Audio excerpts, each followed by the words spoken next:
You haven't started.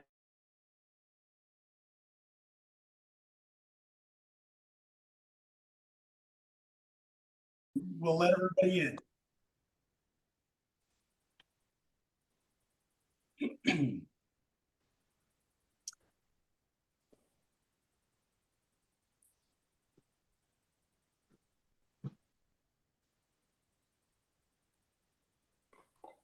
Oh, there's the Duprees.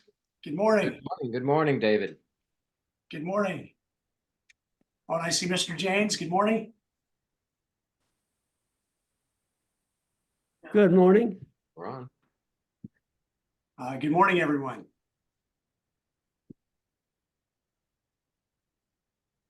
Mr. Stafford, the Lancasters, and Miss Nelson, good morning. Here, I'm gonna refresh just to see if there's anybody else I need to help get into the meeting. Wait, What? muted? Are you muted? Thank you for your patience.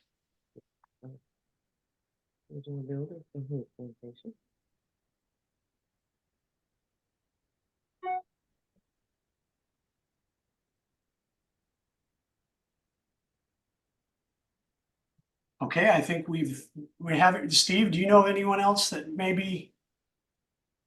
I'll check my emails. Okay, thank you.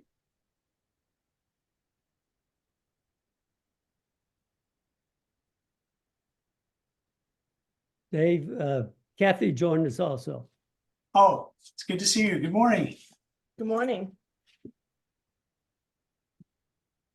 There should be some other people coming on.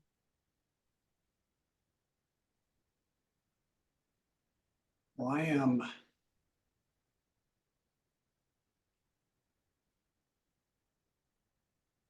Need to see if we're missing anyone. Miss Ellis was going to join us. And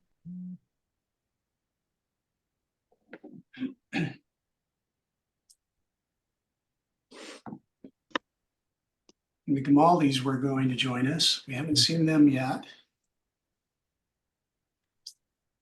And let me look and see if there's any last minute registrants as well.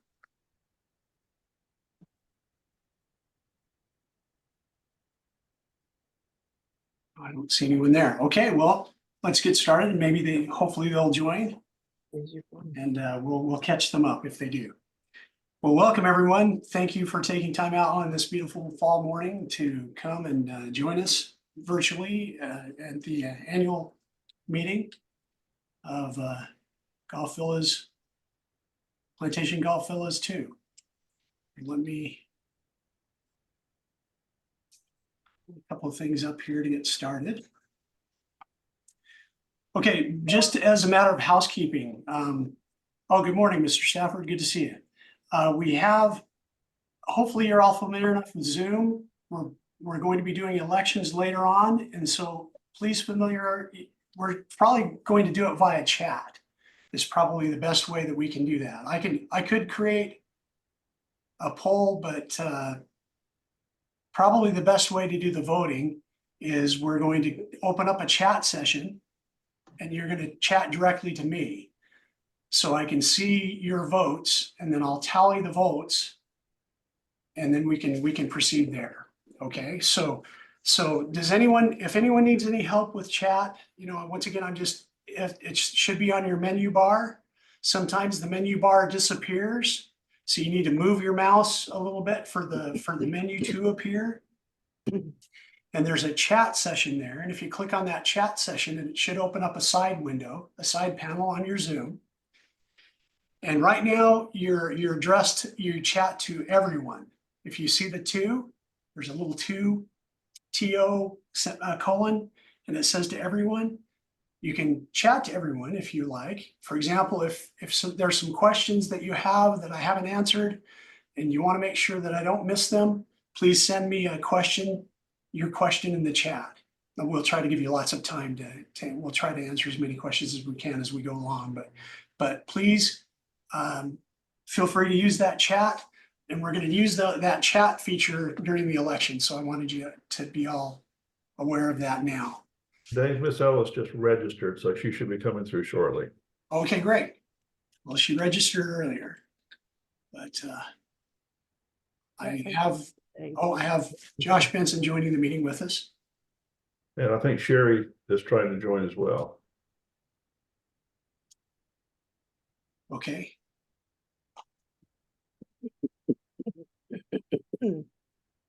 Well, thank you for your patience while we work through the technical issues here. That have to do with us.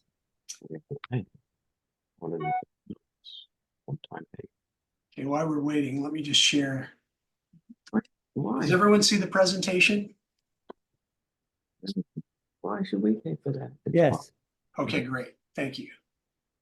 Why did it fall down? Well, you have to read this whole thing before you start.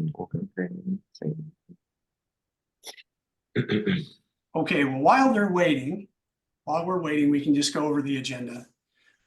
Should all be fairly familiar to everyone.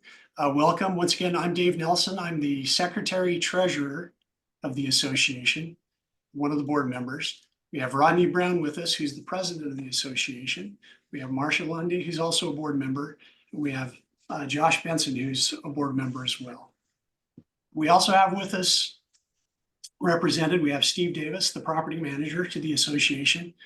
And also we have Miss Randy Woolman, who's our executive assistant, who will be helping us with the notes of the meeting. We, once again, appreciate all the owners taking part and coming and joining with us. Proper proof of the notice of the meeting. Did anyone not receive the emails or the letters? It's kind of self-explanatory that you're all here, so you received notice of the meeting, but just to be official with that. If anyone didn't have proper notice of the meeting, please let me know. That means that we need to probably update an address or an email in your account. Okay, if I may be so bold and propose that we do not take the time to review the minutes of the 2023 meeting, I'd appreciate that if we could bypass that. If anybody has issues with that, please let me know. Okay, well, thank you. Thank you for letting me bypass that. If any of you would like a copy of the minutes from last year's meeting, if it's not available to you or you haven't seen that, please let me know and we'll definitely provide that for you as well. Okay, let me check real quickly just to make sure that I'm. Dave, I would like to ask upfront here if after this meeting, I could receive an unedited video copy of the meeting. Sure. Okay, Sure. thanks.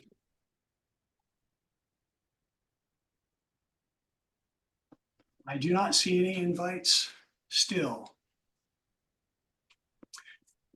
Steve, could you do me the favor and contact Miss Ellis to make sure that if she's Sure. having any difficulties joining? Will do. Thank you. Okay, well, let's move on. And like I said, we'll catch up. Okay, water issues. Water is our number one nemesis. We'll be talking about water issues throughout the presentation, but that's really where we spend the majority of our time is addressing water issues, especially with named storms, cleaning up, but just water issues in general. So we're asking once again, there are some new owners that are new to the association. Unfortunately, they're not with us on the call today or the video conference today. So I'm going to suggest that we're going to not review the important letter that you've all seen multiple times before in multiple meetings, and also the insurance letter that explains the difference between your own HO6 policy, meaning the contents policy of your condo, versus what the HOA covers with the common building elements. But I'll be sending those out with the minutes of the meeting to those owners so they can see that information. Just a couple of highlights. AC condensation lines is a limited common element, meaning that it's a responsibility of the owner, and the dryer vents as well. We're still seeing some of those that are issues there. Just wanted to make mention of those. If you need more information, it's included in the important letter. If that still doesn't cover it, if you still have additional questions in regards to any of those items, feel free to contact me. I'd love to be able to answer any questions that you may have about that. Okay, just some rules and regulation reminders. We're seeing some new owners in particular that have purchased here that are wanting to air condition their deck space, or some of them have Carolina rooms out on their decks. And they've been putting mini splits actually on the decks. And of course, that's not allowed.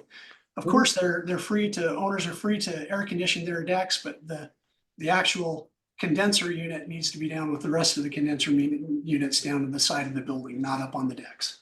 Dave, just by explanation, I don't think any of the units in this association are configured with a Carolina room. I think they're all open decks, so there really isn't a possibility of air conditioning there. Right. That's a great point. Just pointing that out for other associations, I guess. No bikes on the decks or patios. We're seeing a lot of that, especially with the renewed interest in biking with the electric bikes. Steve has been providing racks. In fact, there's a new bike rack provided for this association, and we're prepared to provide more to make sure that there's an area for bikes there. Owners to provide access for condos. And then, of course, marijuana usage is increased dramatically. Unfortunately, where you live, it may be legal, but here in South Carolina, it is definitely not. Not even for medical use. There is no marijuana allowed, but we're seeing uptick in that activity from not only guests, but from tenants that some owners have chosen to rent their condos to tenants to actually owners that live here full time. So we're seeing it across the board. We try to be very diligent in trying to patrol that as much as we can, especially with guests that come through the resort. They pay a substantial fine and are asked to leave. And unfortunately, we've had to ask some guests to leave in the past due to that. But please let us know. And please call security if you smell that or see that, or even just go directly to the police as well.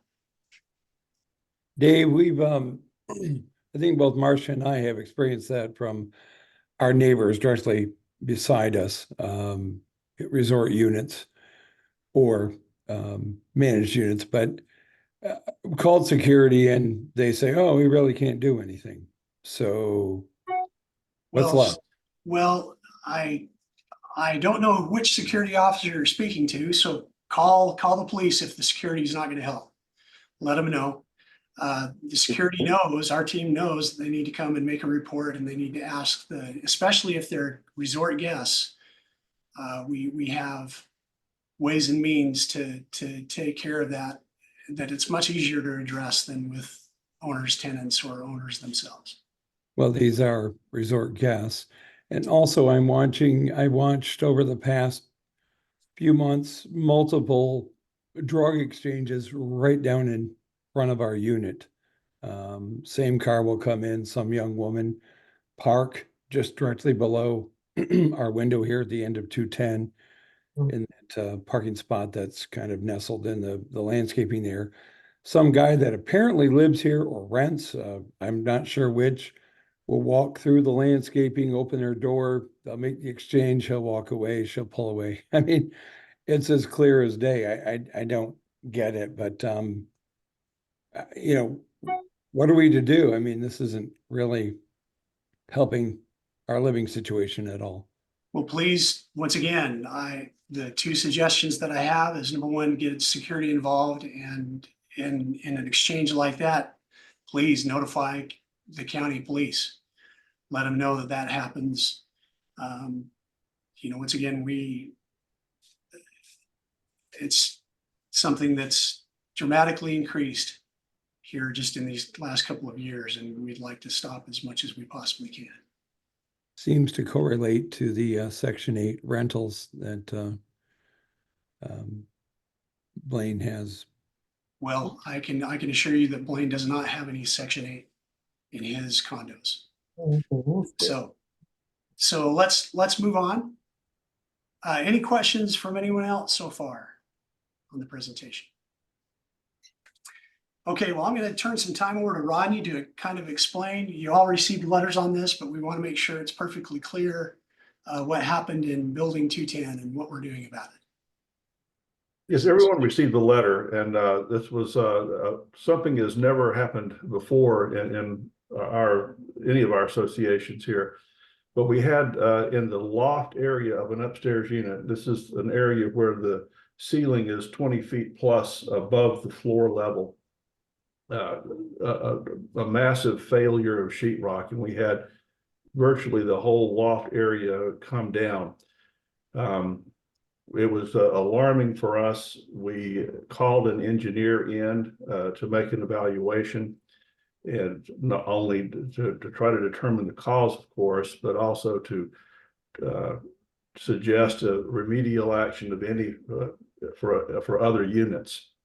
The engineers could not pinpoint a specific cause. When something like this happens, there's going to be multiple contributing factors, but none of these factors should have caused the ceiling to fail the way that it did. The engineer did determine that there were not sufficient fasteners to fasten the sheetrock to the trusses above. This building was built at a time when it was common for sheetrock to be secured with nails. Today, with the advent of cordless screwdrivers, sheetrock is secured by screws, which is a much better way to attach and less prone to failure. So we, of course, the sheetrock itself, and we went to an attorney to get an opinion based on our condo docs to make sure we were correct in this. The sheetrock itself is a common element, meaning it is the responsibility of the homeowners association to maintain the sheetrock. Now, any texture is generally the responsibility of the homeowner, but when a failure and a repair requires the removal of that texture, the homeowners association is responsible to put the texture back. So the responsibility to repair the sheetrock did lie with the homeowners association. Now we did go to our insurance company. We cannot show that this was an act of weather or any other covered cause. Therefore, there is no insurance coverage. So as you received in the letter, we don't have sufficient funds in the homeowners association to make this repair, so we did have to do a special assessment. At the same time, since it was determined by the engineer that we did not have sufficient fasteners in the sheetrock, we have to ask the question, it's reasonable to assume that the same subcontractor who did this unit, which was 210C2, also did the other units in the association. That being the case, it was reasonable to assume that the other loft units would have the same problem. Therefore, we determined to offer a remediation to the rest of those units. And the remediation is simply to put screws at this recommended spacing from the engineer in the sheetrock. Of course, in doing that, you have unsightly screws visible. Some of the units had recently repainted their ceilings, and we could easily just putty over and patch those. The ones who had not recently repainted, of course, the whole ceiling would have to be repainted so it would not be unsightly. So not all owners have accepted this remediation yet. Most have. And we are scheduling now, some of them have been repaired, and we're scheduling the rest to the convenience of the homeowners. We've announced a special assessment to cover the cost of the repair of 210C2 and also the remediation for the other units. Now, Dave, correct me if I'm wrong, it was $425, if I remember correctly. It was $425 one time due in January. We had to do that all in January because we have to have the funds. If we do it quarterly, we wouldn't have the funds till the end of the year, and we would need the funds now. If all owners do not accept the remediation, we will, of course, subtract the cost that we will not incur and reduce the amount of the assessment. So we will notify you if there's any change to the assessment. I think one owner has already paid that special assessment, and if we reduce the special assessment, of course, we would refund that back. I kind of anticipate that all owners would want this remediation. Okay, let me stop at this point and see if there are any questions from anyone. I have a question. Is the original builder still in business? It doesn't matter. These buildings are 30 years old and they're long past any warranty or responsibility. Any responsibility? I don't believe that. I think in today's world of sue happy people that you're talking about, just on this list, the letter that you sent, $23,000, and that could escalate to $100,000 very easily if we have to replace ceilings in all units in our phases. There's no reason to think that we will have to replace any additional. The remediation is to add screws, so the remediation is much less than replacing the roofs. The ceilings, right? Or the ceilings, I'm sorry, you're correct. It was a sub of the developer then. Anyhow, I do have issue with the common element determination here. How are you figuring that drywall Okay. is a common element? Okay, your question is, how am I figuring it? I'm not. We went to an attorney who examined our condominium documents, and he had, based on his analysis, which is correct, this is something that's been in play from day one. The sheetrock is the responsibility of the homeowners association. It is a common element. I know you disagree with that, Mr. Stafford, but that is the determination of the attorney, and he's correct. That was no surprise to us, but we knew that it was important that we get that opinion so that there was no doubt. The attorney mentioned in general terms, he said generally, commonly, and not with regard to our master deed. His point there was, we're not unique in that determination. I've spoken to the attorney directly, Mr. Stafford. It is the responsibility of the association. Okay, but he said the skin and in was his quote. Skin. Nowhere in the master deed, I'm not done yet.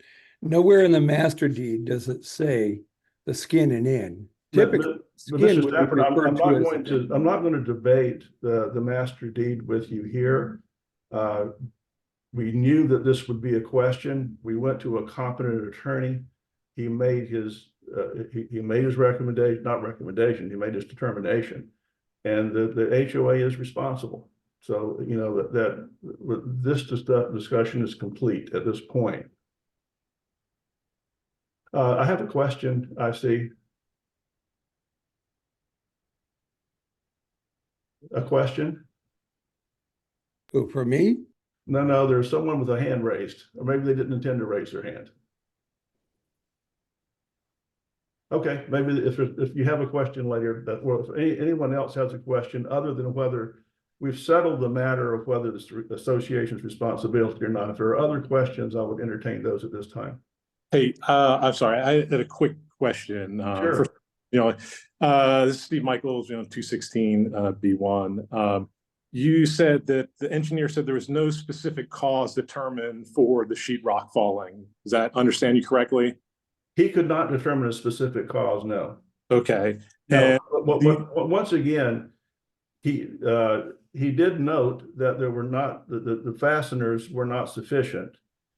And so other causes that may have been present probably should not have caused such a catastrophic failure if there had been sufficient fasteners, which is why we suggested the remedial action for the other units, so that if similar things happen, there will be sufficient fasteners so that it won't cause a catastrophic failure as we saw here.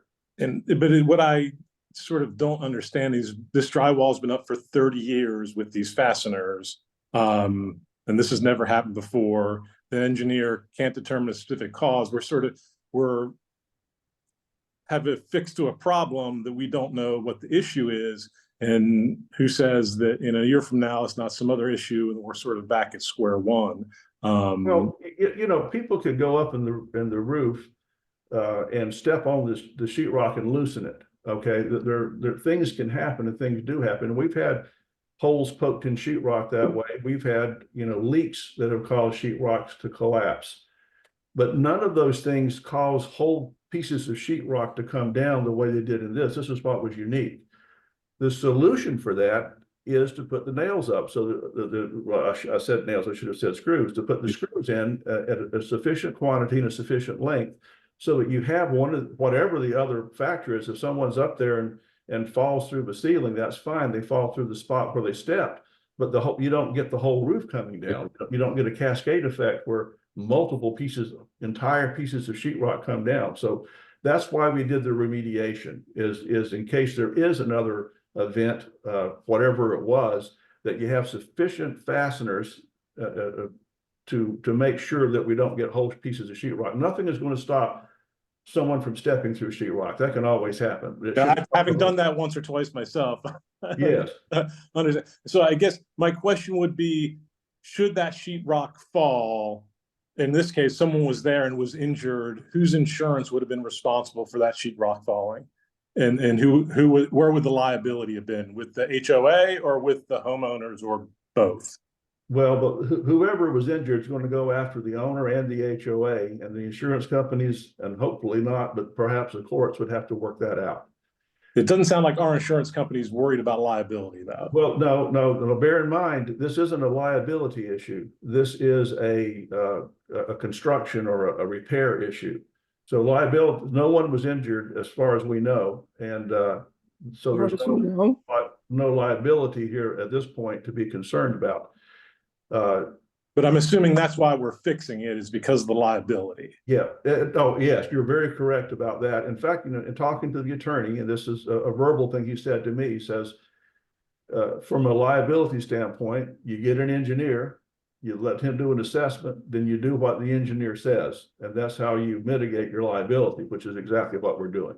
Okay, fair enough. I appreciate your answers. Thank you. Oh, no, good questions. Thank you. The engineering report also mentions moisture damage, and quite honestly, about the only thing that will cause it to collapse at such a scale is the cellulose insulation becoming wet. It becomes The cellulose engine very heavy when it's wet. Cellulose will absorb water. That does add weight, which is why we need the additional screws to make sure we have the proper installation to support that extra weight that can happen. But the number one cause of drywall failure, especially in this case, when applied to a ceiling, is too many fasteners in too close of a proximity. Okay, we can't just go in and start running screws up. We could see in the rafters there that how many nail holes there were. The engineer did not say there were too many. He said there were too few. In doing the remediation, we're following the recommendations of the engineer as to how many screws we're putting in, what length, and the spacing and so forth. So when we did the contract with DuraClean, who was the company who did this, we gave them a copy of the engineer report and said, follow it. And as far as we can determine, they did. And it makes reference to the moisture, making sure. Okay, I understand that. If we've had roof leaks that cause ceilings to collapse, okay, but those ceilings would collapse in the area where the leak occurred. They wouldn't bring the entire ceiling down unless there was a tremendous amount of water that wet the entire ceiling. What we saw here that was different from anything else we've ever seen is that we had the sheetrock was dry and whole pieces of sheetrock came down at one time, and they cascaded. One would come down, the one beside it would come down, and the next one would come down. That cascade is what's indicative of not having sufficient fasteners. Therefore, when your contractors were remodeling recently, were they up there running additional wiring? That possibly. I mean, all of you are going to have workers in your units from time to time, and people are going to be in the ceiling. We did not notice, though that unit was recently renovated, we did not notice any sagging in the ceiling. Is it possible that they stepped on the ceiling? Yes, it is, but that should have been a hole in one place. It should not have caused the cascading that we saw. There's a door. Rodney, I see Marcia, did you have a question? This one? Yes, I do. Thank you. After I saw trucks at building 210 for C2, when I saw they were gone, I took a walk down there and just happened to open the door the entry door to that C1 and C2 area. And when I opened the door, there was this most horrible smell. Now, you said that it wasn't because of water damage. I could not even walk into the hallway. So what is that horrible smell from? Probably the cellulose. It's moisture. Mold. Mold all over on the wall just outside the door in C2. Okay, Todd, I don't know what you're talking about because there was not a roof leak in C2. Okay, What are the markings for on the shingles? the shingles in this area, because of the humidity, have mold and mildew that grow on them, and so the shingles will eventually turn darker and blacker, and they can actually get streaks as well. No, you had a contractor climb up on the ceiling a couple of weeks ago, and with When you say ceiling, I assume you mean roof. Steve, do you know what that? yes, the roof. I'm sorry, They the were- roof. We had the roofing company go in and check and try to identify any issues that may have been caused by the storm that just went past with Milton. That's what they were doing. Plus, also, we were asking for new estimates to make sure that our reserve contributions were up to date. So we needed to know what the guesstimated costs of replacing those roofs would be. They made they made dozens of markings on the roof, close to, well, pretty much directly above the resort-owned units in particular, numbered shingles. You know, several of them have numbers. What is that about? I do not know the exact reason for that. Maybe Steve can let us know if you know. I don't know of anything about the markings. Maybe Don was more involved.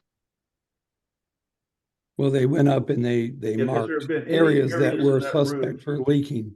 If there have been any areas in that roof that were deemed to be a problem, we will fix them. And if the contractor had identified such, we would fix it. We know what happens when water leaks. It gets very expensive down below. We are not going to fail to fix a roof for any reason because we know how expensive it's going to be. How long ago was a roof replaced? Oh, we'll have to go back into the reserve study to look. In 210, well, all of them in phase two, I think. But they're all. 210 would have been about 5 years ago, 5 or 6 years ago. Is that correct? I think 210 was in 2020. Dave. Okay. A roof here is slated to last 20 years. We find at about 17, it starts to get very iffy. And that's why we have reserves to replace the roofs as they're needed. And the roof vents were recently replaced, which are directly above where this collapse is. Well, Mr. Stafford, we understand that you feel that there's an allegation there of a roof leak. The engineer and all of us who aren't experts, there is no dramatic roof leak that caused this accident, that caused this incident. So Mr. Stafford, you put forth the idea that there was a roof leak. You put forth the idea that a contractor stepped on it and caused it. You put forth the idea that kids were bouncing on a bed and hit their heads on the roof and caused it to come down. I want to see those kids. That roof's 20 feet high. They're the heck of a bouncer. But the point is, you have all these theories, and if any of them are true, it still would not have caused the massive failure that we saw. So it doesn't change anything. We had. So what did cause it? It's been intact without any sign of failure. We do not know the specific cause. Therefore, we fixed the roof we have, and because of the fact that the engineer identified one problem that we could identify, insufficient fasteners, we recommended a remedial repair on the other roofs. Okay. So nothing you brought up changes those facts. And Mr. Stafford, I'm going to have to not take further questions from you because I feel I've answered them and we're going in circles. But there are others who haven't had a chance or to ask questions, and I want to make sure others also have their opportunity to ask questions. So Ms. Marcia, did we answer your question? Not really. How do you plan on getting rid of that smell? is anyone residing in any of those units in that section? Well, there are 4 units, and whether they're current residents or not, Steve, if we can get that to check out the smell, and if there's an issue, let's address it. I will. And also, I had raised a question about Building 212, which was built around the same time. I had asked you the question about possibly checking on the upper units in Building 212. So I want to bring that up again and Okay, yeah, your opinion. thank you, Marcia. So here's the thing. It's reasonable to assume the same contractor using the same methods did 210. Whether or not 212, 214, or 216 would have the same issue is just an unknown. And what would have to happen, I guess we'd have 2 possible avenues if we wanted to investigate that. The least expensive avenue would be to have someone, an engineer or someone, inspect units. I think what they would have to do is actually go to a ceiling, scrape off parts to, till they can identify in several different locations how the nails were spaced, how big the nails were, which would make a mess on that ceiling, and then likely that ceiling would have to be repainted. That would be, I guess, the least expensive, although that would not be cheap. Whether we did every unit or whether we did 1 unit in each building or something like that, we could discuss. The more expensive option would be to do the remediation in all of the loft units, which would be very, very expensive. So we can put that to a discussion in the owners association. Do you feel that it's necessary to pursue either one of those options? Obviously, there would have to be a special assessment in order to pursue either one. We don't have sufficient monies in the association outside of a special assessment to do that. So if anyone else has an opinion or a suggestion there, then now's the time. Was any remediation done in the units? In which unit? I'm sorry, Mr. Dupree. In any of the other units? Has any Yes. been done? Steve, I think out of the 8 units, we fixed 210C2 and we've done remediation in 3 others and have 2 more scheduled. Am I correct on that? That's correct. That's correct. The 2 that are scheduled are owners. I'm coordinating with their schedules. Okay, so I'm in 216C2 and I'm not there right now, but in the past I've done sheetrock repair, touching up sheetrock, covering the screws, and I'm like 90% sure that on the walls at least that they screwed the sheetrock to the walls. Well, building 216 was done a little bit later than 210. I could look up the dates, and I don't remember exactly when, but there was a shift, and I guess it is as different crews were able to get their hands on cordless drills. They switched from hammering to drilling and Right. putting screws in, and so that's very possible in 216 that you have screws. Okay. I'm in 210 and there are screws. They are drywall screws. I know. Well, what we saw in 210 was nailed, but that's Yeah, fine. you can see nails in the pictures, but this is after the maintenance crew already cleaned it up. You can see the clean edge on the drywall. No, that wasn't cleaned up. That was where the tape failed and the sheetrock came down in that picture. That's what we're saying. It wasn't that you had crumbling sheetrock or something, or soft sheetrock that bowed and fell. Whole pieces of sheetrock came down at one time. I've never seen that before. So a 4x8 and probably a 4x10, whatever they were able to fit up there, the whole piece of gypsum board Yeah. just dropped. Exactly. Well, not only Straight just the down. one, Didn't not break only until one, it hit the floor. multiple ones dropped. Yes. It was a How cascade. many? How many? I don't have a count, but it's virtually from one wall to the other, one side wall to the other, and the entire sloped part of the ceiling came down. Was there any, did the engineer notice, I didn't see in his report that he noticed any type of deflection in structure? Mr. Stafford, you asked for a copy of the report and I sent it, so you've read the same thing I have. Right, so there was no deflection. I don't know what you mean by deflection.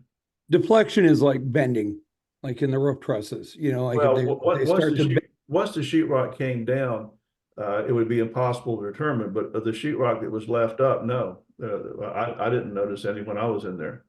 Yeah, all the way out. So building 210 was completed in September of 89. Building 216 was January of 92 completed. So years And ago. how about 212? 212 was August of 89. And so which one did I miss? 14. 214 is January of 91. And Dave, would we have an estimate if we wanted someone to come in and look at a unit of what the cost may be? Several of you were interested in that. Why don't we get that estimate and send that back out to you, and then we can then have a conversation about this. And we're happy to do that. We're not trying to forestall that. We're happy to do that. We just don't want, we want to take all appropriate measures. We don't want to spend money we don't have to. So between those two positions, let's get the estimate and come back and discuss that further. Well, that works two ways. If you're gonna claim that gypsum board on the ceiling and the walls are common elements, you're gonna need to go into each and every unit, including the privately owned ones, and assess all the damage that needs to be repaired. We have tape pops, we have water stains. Okay, okay, those are totally different issues, Mr. Stafford. So all sheetrock gets nail pops. That happens. And that's not indicative of bad installation. That's just what happens when you use nails and sheetrock. So that happens. Water damage is totally different. And we repair water damage when it comes, okay? So we're talking about a potential need to assess whether the screws or nails or other fasteners were properly installed in units. I would suggest, based on the same logic that we've used here, that if we did 1 or 2 units per building, that would be indicative of how the subcontractor did his work in the entire building, and that would be much less expensive than assessing every single unit. And Mr.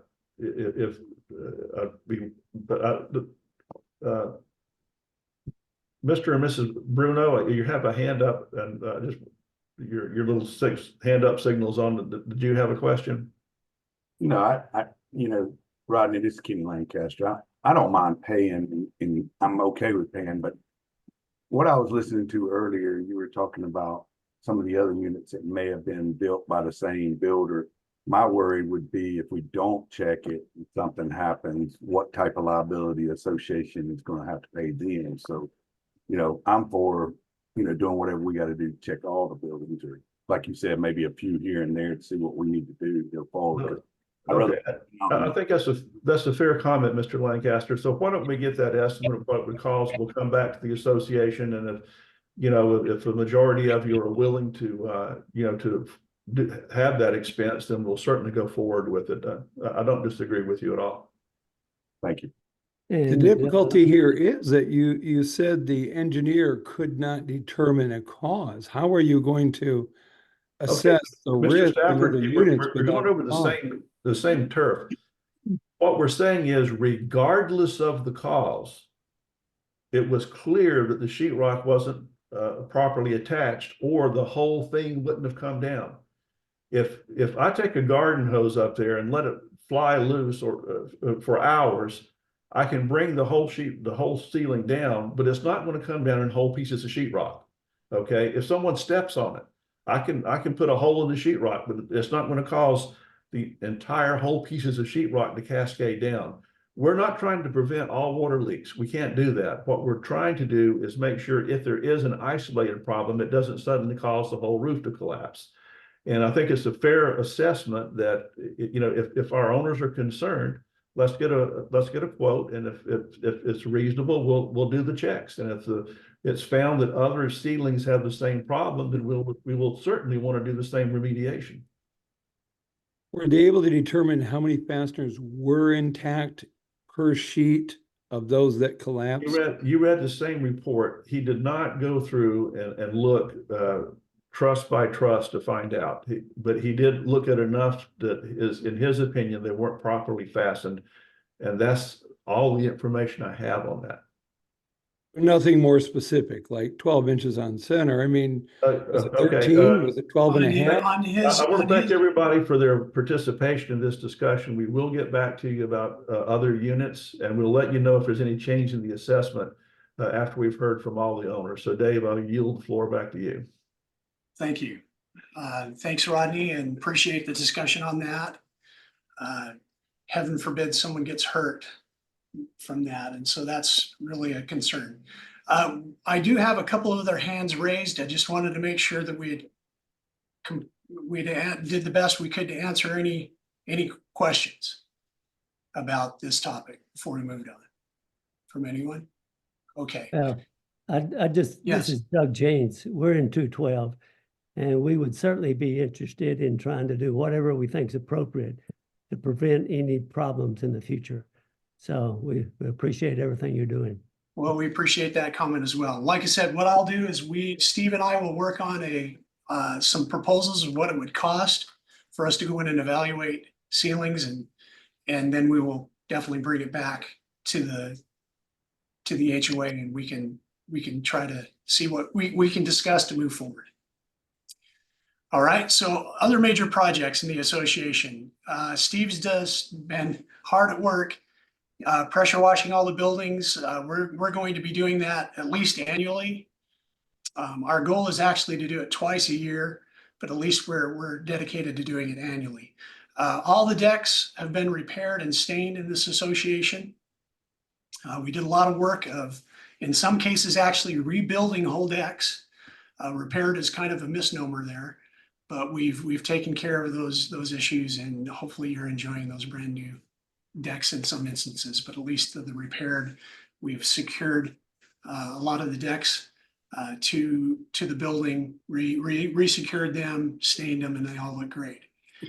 Okay, we have the landscape screening that we've begun to do behind buildings 210 and 214. Plan on continuing that when we can.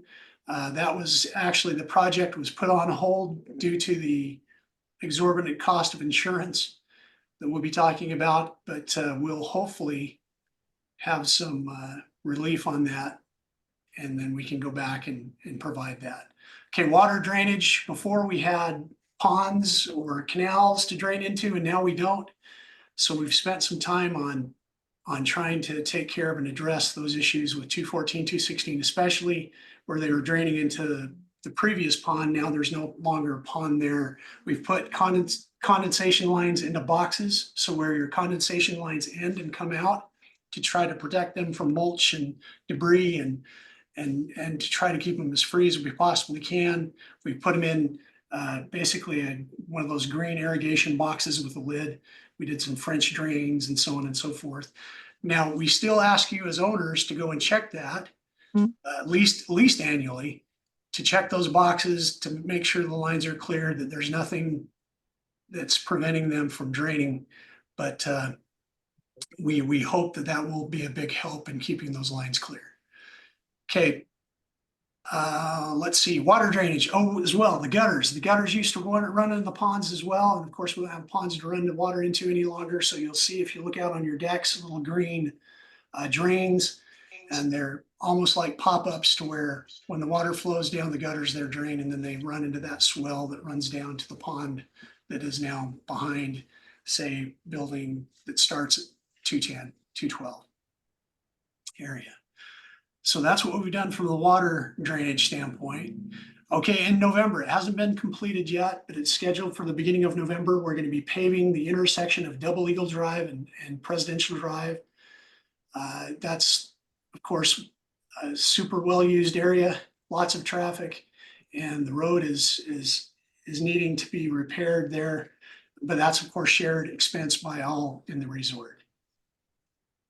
Oh, also, something that the HOAs have not contributed to, but just wanted to make sure you knew they were available. The resort has now provided electric charging stations at the outdoor pool parking lot. There are actually two stations with each, there's 2 cords in each. So there's actually capability of 4 vehicles to be charged at one time, but they're available for you, for anyone to use. Can I ask a question about that? Sure. Are they free? They are not. They're a small charge for the electricity. I can't remember exactly what it is, but it's one of the lowest. I've compared with other locations close by to us, and we're one of the lowest ones I could find. Were they installed for free? No, Oh, we're not installed for free. okay, because here up here on Long Island, companies are installing them for free and then charging the user, and it's a nice little business they got going. Yeah, well, unfortunately, there's nothing in South Carolina that I'm aware of that, Okay. that offered us. Asking. And of course, there's Who's the paying for the amenities electricity? agreement for owners as well. Who's paying for the electricity charges? The electricity, the resort pays for the electricity charges. Well, the users who are charging pay a small fee that recoups the cost of the electricity. Yes, but not entirely. So my question is, are the HOAs contributing toward that charge? No, not at all. Okay, so let's talk about future projects. There's a whole lot. A lot of these have been put on hold for a number of years due to, once again, we had insurance that makes up, if not a third, in some instances, almost half of our maintenance fees are now going to insurance. So in order to keep our maintenance fees as reasonable as we possibly could, we put a lot on hold, but we've got to do these projects sooner or later. They still need to be done. So we wanted to present this as some discussion. We'll be talking about how much we reserve in our maintenance fee currently for capital projects for some of these projects. Some of these are reserve projects. Well, in fact, let me go down the list and then I'll point out which ones will come from what fund. Okay, mulch removal and foyer pavers. If you've been to 218, that was the building we started with. Let me show, this is a picture from, let me get to the right picture and zoom in. Okay, so in front of the buildings, you know, over the years, We're not seeing your picture. oh, not seeing the picture. Here, let me move it. Are you seeing it now? Yes, yes. Part of our building? No. Okay, this is, 218 is phase 3. I'm sorry, Building 218 is phase 3. correct. But I'm saying that that's where we did this project in 218. So if you want to look at 218 as to how I'm proposing 216, 214, and so on to be, that's what, I'll show you an example of that as well by a picture. Okay, so over the years, the mulch is built up, the landscaping's built up to where we are well above the floor level inside this unit. In fact, if there was a major storm, water would run right into this PTAC, this AC vent, and right into the unit. What we're proposing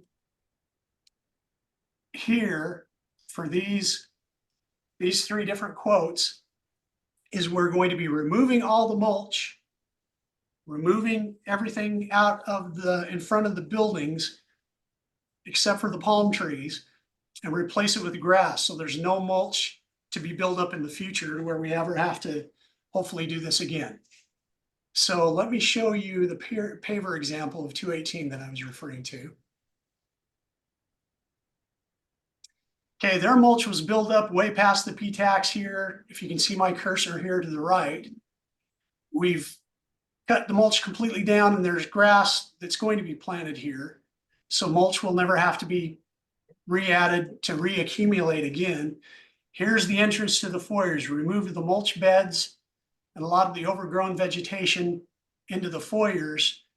This keeps the foyers much cleaner, much easier to maintain. And of course, hopefully it looks much nicer than what we currently have. We still have some greenery in the back, but that's what we're proposing with this proposal here, mulch removal with foyer pavers. That's a capital project, meaning that's a project that should be one and done. We're not going to be reserving. We don't have to reserve it for it. There's no reoccurring expenses to it, other than maybe some minimal maintenance that comes out of our just maintenance and repairs operating budget. So 216 has the biggest need. It has the mulch the highest. It'd be $4,500, the cost of $75 per owner to have that completed, like I shown in the picture. 214 is the one that has the next biggest need. 210, the mulch had been removed, but there's been some mulch back, so it's not nearly as extensive. So I combined 210 and 212. Well, the subcontractor that I'm using to clean out the mulch combined the two. So that's why they're combined. You divide it in half and separate it out, and that's the price there for building 210 and 212. And this can be done over years, can be done incrementally. But I'm proposing that we're going to spend our capital project money that we will be proposing in the maintenance fee, the 2025 maintenance fee, to spend at least to do the project for 216. Okay. So we're paying for maintenance services, landscaping services to maintain it regularly and to allow it to be built up. And then after that, we're paying again to have them tear it down because of the drainage issues. It doesn't make sense. Why wasn't it maintained regularly over time? It's a matter of cost. To remove the mulch, to replace the mulch is triple the cost. And it was decided. And so this is the easiest way where we're eliminating the mulch so that there's not going to be mulch put back. That it will be mowed, it'll be grass, it will be maintained that way. Okay, so next point, this is a big one that we need to discuss. Stabilizing and repairing the seawall. Now this isn't replacing the seawall. Let me show you the photo here, bring it up.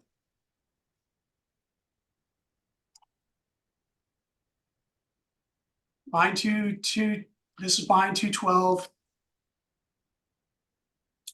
Of course, the landscaping, we don't want to spend money in repairing the landscaping if we're going to be doing anything with the seawall. So if you look closely, of course, there's these holes that appear, but you can see that, especially since the water level has changed now that they've dug this new lake, the seawall is actually at an angle. It's the top of the seawall is tilting at a good 20 degrees. I haven't yet received the bids that I wanted to have the bids done by the time of the meeting so I can discuss it in detail. Actually, the money portion, I've worked with several different contractors to try to get different bids and different ways and methods of trying to secure the seawall without us losing the seawall and causing it to collapse. 43,000 is the lowest right now for they would come in and do substantial repairs, put dead men in, meaning new anchoring systems and so on and so forth. What I'm proposing to do a less costly route is I'm talking to one contractor who's considering coming in and driving pilings, big telephone pole type pilings, and driving them down every so often, every say 10 to 20 feet in front of the seawalls to keep it from collapsing more. So we'd hold it, we'd secure it to the seawall after we drive those pilings. That should be substantially less than the 43,000 that's proposed now. The plus 4,250 is the landscaping bids that we've received to re-landscape once we have the walls stabilized. Now, eventually, if we do not stabilize what we currently have, it's going to collapse, and then we're going to be repairing or replacing the seawall. And that's the 450 per linear foot, which is dramatically more expensive. Not our property. Why are we paying for this? Because it benefits us, it doesn't benefit Lennar. So How Lennar, exactly do you if- figure that if you're repairing structure on their property? Mr. Stafford, I've already spoken to Lennar. They say, do what you do what you will. But they do not receive any benefit from the seawall. The only benefit that who receives the benefit is us, is our association, the buildings, keeping the foundation stabilized. That's why. But it's not our property. How is it assessed to be our responsibility? We receive the benefit. That's why we pay. Okay, seawall for 210, 208. There is a gap between what we currently have. Oh, let me get it over so you can see it. So here's 208, here's 210. This is the gap between the seawall. Trying to stabilize that as well. This is our main irrigation line, well line, that runs the irrigation for our HOA and plus other HOAs. That has been eroding pretty dramatically. So this is the proposal for this. It's substantially less. This is actually to build a seawall from the contractor that I'm talking about, driving the pilings in to repair the 210, 212 seawall portion. This is $4,000 plus the landscaping on top of that, which would be a little less. It'd probably be more closer to $4,000 than the $4,250. Also, Dave, you've got it in the comments there, but that's the seawall will cost more, but you're sharing the expense with someone else, so someone else is paying part of the cost. Correct. Building 208 is not in our association, so it'd be 50-50 cost split between 208, buildings 208 and 210. All right, we've considered multiple options, riprap, which is the technical term for just the big rock to stabilize the bank there. The contractors that I speak to about the riprap has come in as expensive or even more than the seawall because of the manual labor. There's no way to get heavy equipment back there. There's no way to get big dump trucks back there to place the riprap. So hence the reason why I'm proposing a seawall there. Well, how will they get pile drivers back there to drive pilings? They're talking about renting a barge and putting the equipment that they need on the barge to barge over to drive the pilings. Do you have permission from Lennar? Yep, I will. I do not today because that's a relatively new proposal. Hence, that's the reason why I don't have pricing to talk to you about, because they're looking into barges and this is something new for them. So we're Have trying you to even come up with a spoke to solution. Lennar about this project? I've spoken to Lennar on several projects and they've always been very accommodating. I Are don't they see a contributing difference here. financially? They will not spend any money financially. The HOA has refused to spend any money. Why would they? We're buying it. I'm sorry. Why would they? We're paying for it. That's right. Well, we receive the benefit. So that's why we're paying for it. Okay, curb and gutter. Okay, so the mulch removal with foyer pavers, the seawall projects would be capital projects, what I would consider capital projects.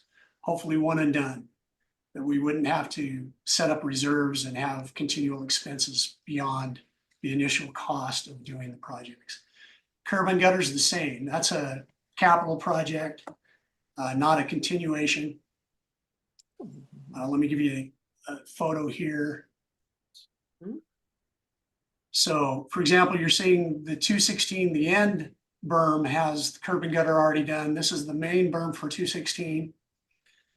This drain, which was originally put in place by development company, whoever was hired to do the development company, the picture, you can't really tell, but that drain is about 8 inches plus higher than the road.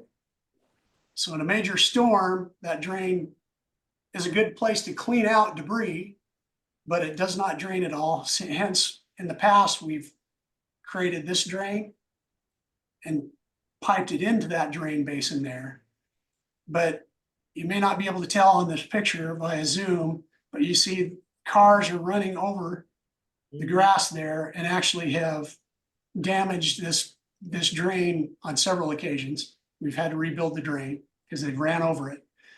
But not only does it look aesthetically pleasing, of course, it looks better to have curb and gutter, but on major name storms, we definitely need to drain this part of the road.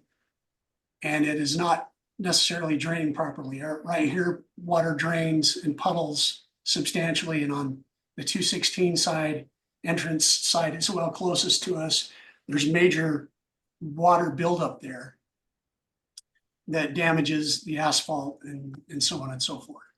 So the curb and guttering is all, actually these three areas, these three berms are the only three we have left on Double Eagle Drive that's without curb and guttering. I'm suggesting that the 216 one is the lesser cost, but it's the one that has the most need. But they really all need to be done eventually. But these are capital projects as well that we need to have done.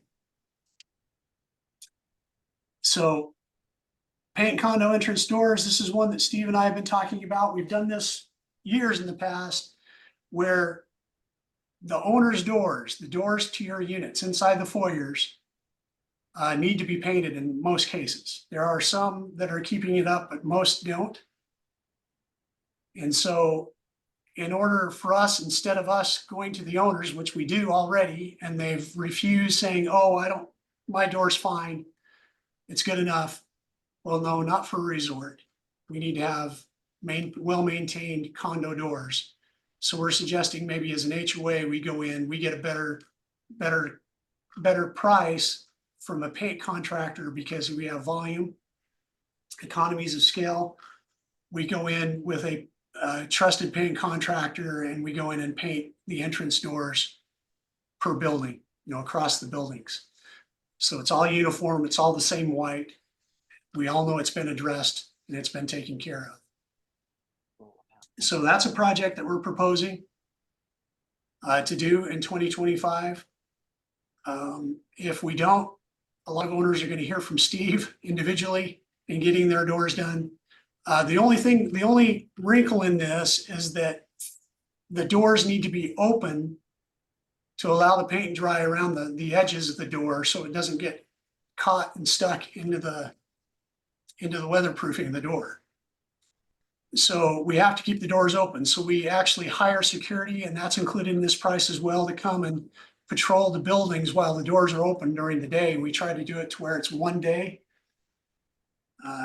And we go in and we paint the doors in one building at a time, keep those doors open for the day, then close them when the paint is dry. So that's something that we'd like to discuss as an association. Any questions or thoughts about that project? Okay, so Steve, we're planning on getting some contract bids for that. I know he's been working on that, and we'll discuss that more when we get to the budget section to see if there's something in the budget that we can work on. That actually could fall under just normal operations and repairs and maintenance. And that's probably where that would fit in that category. Okay, landscape screening behind the buildings. We have been screening some. We still have not finished. There have been some palms going in, but the palms were only supposed to be a part of the solution.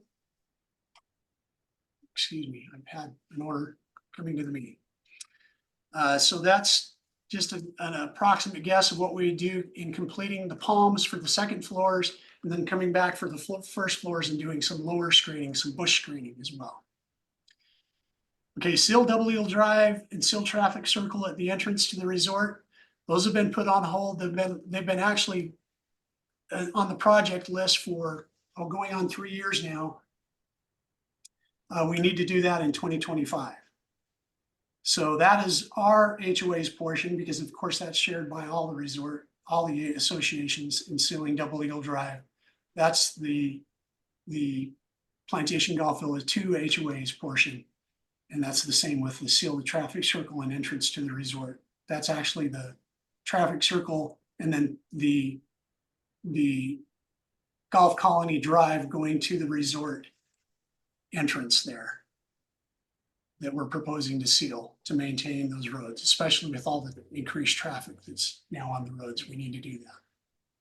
And those are paving and sealing is part of the reserve, so those would be coming from our reserve funds. All right, any questions about any of what I've talked about here? Dave, this is Kenny Lancaster. One thing that you had mentioned, obviously you guys have volume for the painting projects and we appreciate that, but like for the vent cleanouts, is that something you guys have considered sharing with us? Because I know they were cleaning them out the other week. I mean, we all know that's what causes fires in these units. So are you going to possibly extend that to the owners or not? To do a large scale project of cleaning dryer vents? Yeah, when you're doing the other ones, I mean, do we have an opportunity to get in on that pricing, or is that something that you could send us and we just say, yes, we want it done? Yes, there's letters that, Mr. Lancaster, I don't know if you were here for the first part of the meeting where I said there's an important letter that goes out. It's labeled important. You may have seen it in years past. We'll be sending that out with the minutes again. The contractor that we use mostly for the resort is DuraClean. Okay.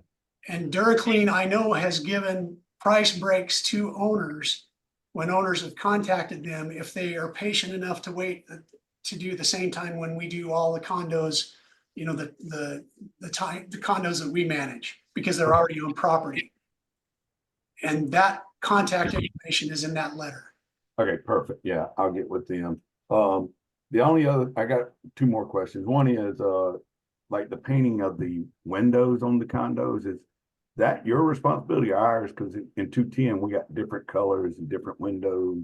That is actually the owner's responsibility to paint and maintain their windows. Now, Yeah. we've also discussed that we've had multiple lengthy discussions about coming back and proposing the same type of scenario, the same type of project as we did the condo entrance doors. Dave, we should say that when an owner does paint anything on the outside, they shouldn't just choose their color. We have paint codes. They need to use the same paint and paint code that everybody else has. Yeah, and I agree. I mean, we just got one or two windows like in mine that evidently was painted before my time, that's a little off color. Is all I'll Yeah. say. Steve can, I'm sure, can get with maintenance and provide those paint codes for you. Okay, Yes. and last thing I got is, you skipped over the slide before this, the amenities agreement for owners. Yes. I don't know if you did that on purpose or I was just wanting to know what that was about. Okay, prior to last year, the amenities were available only to resort guests. For those guests checking into the resort and the units that we managed on the short-term rental program. We've now opened that up to owners. So owners can get with our general manager to discuss the amenities agreement. So you would be able to have access as if you were a resort guest to the amenities of the resort. And the cost of that is, do you know? I mean, get with Andy Wolf. Rodney, could you do me the favor and put Andy's email address in the chat? Yeah. 300 a month, 3,600 a year. Really? I'm not sure if that's the current price or not, so that's why I wasn't suggesting the price, but that's the cost. That's a lot of money. That is a lot of money, but there's a lot to maintaining the amenities. Yes, I understand that, but you know, come on. Well, I've got you access, so And obviously, you now have a choice. big deal. All right. Okay, so Spectrum update. Been working with Spectrum for 18 months now, at least, on this project. So where we are is they did have some subcontractors because they use subcontractors to do the work. A couple of the subcontractors they had slated for us refused to do the work, so they had to go find another subcontractor. They found a subcontractor. The subcontractor submitted their bid. Now they had to go up through the accounting ranks and Spectrum to get that approved. Hopefully, that subcontractor will be approved and will begin to start here, I'm guessing, beginning of November at the earliest.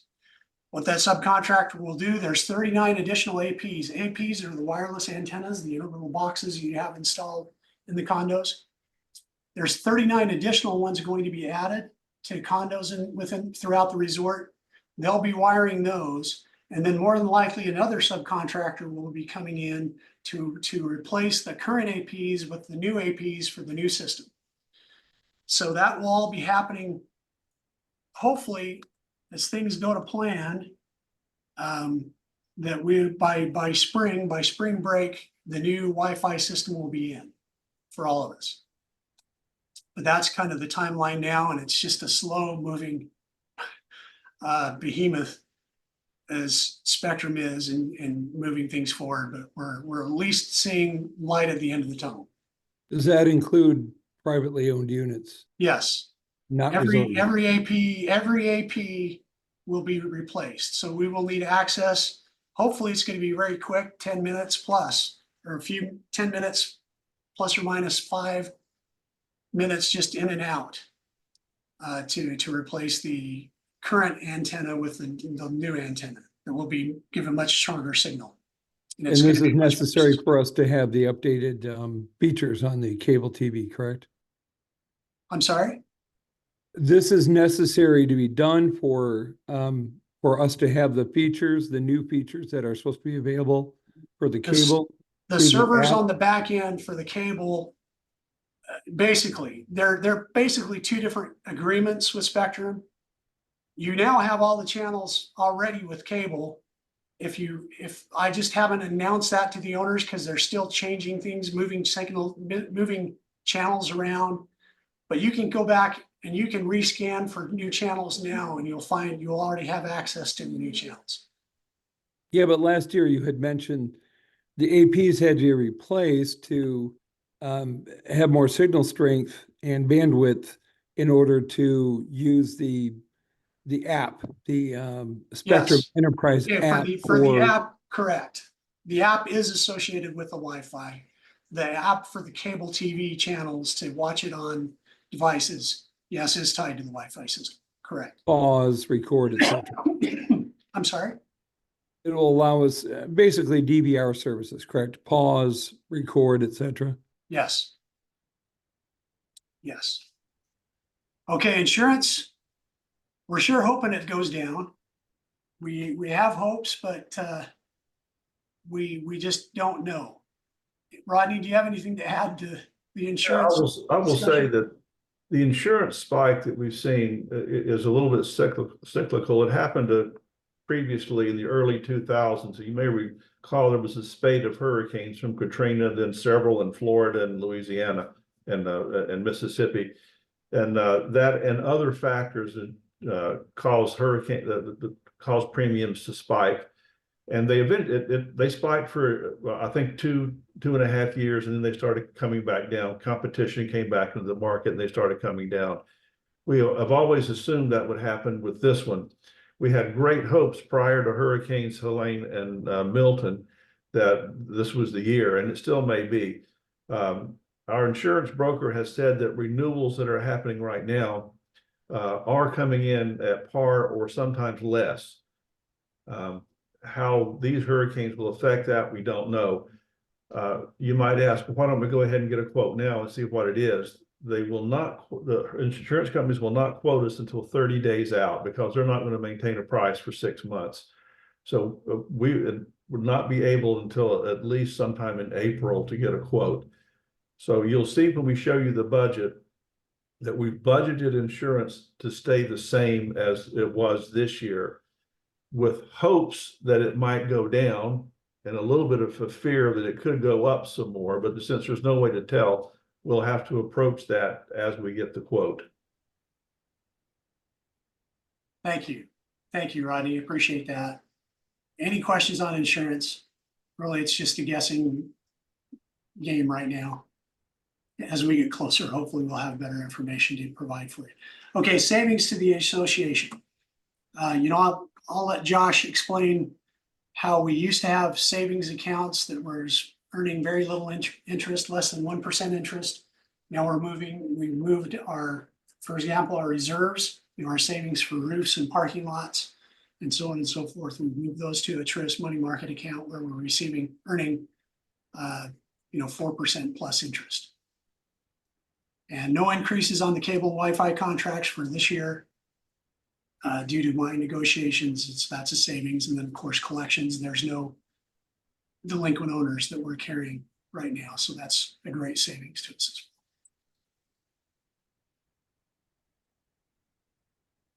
well. Okay, so I'm going to turn the time over. I'm going to stop sharing here for a moment. Turn the time over to Josh Benson, who's going to review. Dave, I have a quick question if you don't mind me. Sure. This property, I'm trying to think of how to explain it.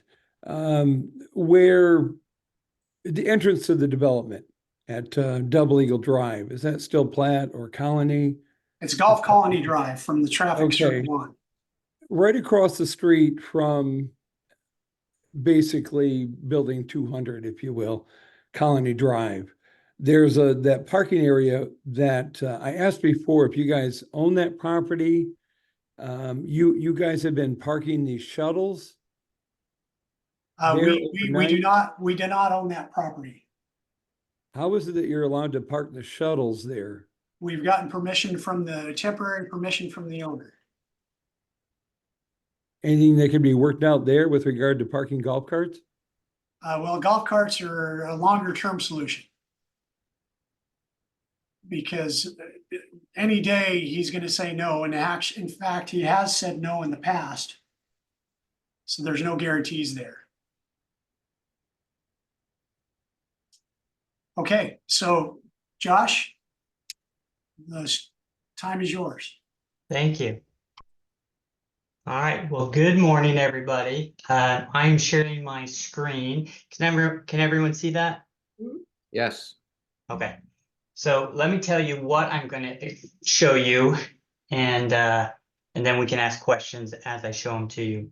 As Dave mentioned, we have instituted reserve fund accounting for our HOA, which means we have an operating fund where the assessment fees or the HOA maintenance fees are paid to, the general and regular expenses are reported against. And then we have a reserve fund where we reserve for larger items. The items have to be at least 2 year, replaced greater than 2 years.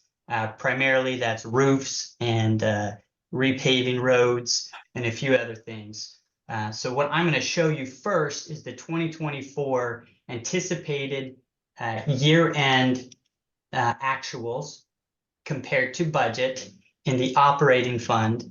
And then I will show you the balance sheet of the operating fund. I will then show you the 2024 reserve fund budget to actual, and then we'll go into the 2025 proposed budget. This column is what we've anticipated through the end of the year.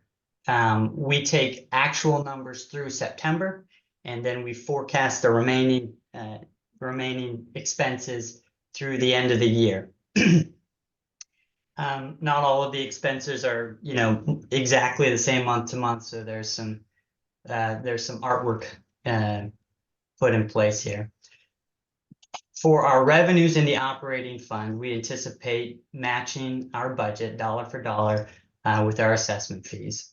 There were some additional late fees this year than we anticipated. I don't anticipate that for the next year, but that is actual. For the expenses of the reserve account, of the operating fund, Dave has mentioned multiple times this line item called capital projects. This year we did overspend in the capital projects line item. We had budgeted for 43. We spent 14.8. I'll tell you where we where the other category that was taken from. But that consisted of primarily the palm trees that were installed, the bike pad that was installed. There was a few doors that had the lintel, the bricks were needed some repair. And then there was for the landscape in itself, there was a well that needed to be redug, and that was redug, and we shared that cost with the other associations within the resort. So that's where those capital expenditures came from. That's an actual dollar amount so far. These line items are regular maintenance and repairs on the resort, and we anticipate being very close to budget in all those categories for 2024. Trash collection for 2024 is a contract with Grand Palms Resort, and that will meet budget. Same with the 4-year contract. Again, that is a contract with Grand Palms Resort, and that is on par with being in budget for this year. Our contract landscape maintenance, we changed in 2023 from Grand Palms Resort to Brightview Landscape, and this is their contracted amount. They've done a great job and brought a lot of good ideas to the resort, and hopefully you can tell that it's looking a little bit better. Josh, quickly here with regard to the landscape maintenance, you said that you've changed to Brightview from Grand Palms. Does Brightview invoice the Directly, yes. PBG2? Wait, do they invoice the PBG2 directly? Correct, yes. Yes. So they write separate invoices for each HOA. Correct. Okay, thanks. Yep. The separate invoice, that is correct. The routine grounds maintenance, some of the items here, you can see that there is a huge budget deficit, or surplus in the budget here. A lot of those items we determined to, instead of recorded as a routine ground maintenance, that was a capital project. So the 30 palm trees that were installed were recorded up in the capital projects line item instead of the routine grounds maintenance, so you can see where that while we have we have less costs in this line item, it was recorded over here. Security contract, the same. Accounting, management and accounting contract, that's to budget. This is the insurance line item that I wanted to show you. In 2023, there was a drastic increase in not only the premiums, but also the deductible went sky high, as Rodney and Dave have explained. In 2023, we did a rate buy down, or deductible buy down. In 2024, the actual premiums did go up, but we did not do a deductible buy down. And overall, the insurance was $5,600 less in 2024 than we had budgeted. And there's no anticipated, that is a year-to-date number as well, and there are no more insurance bills coming in for the remainder of this year.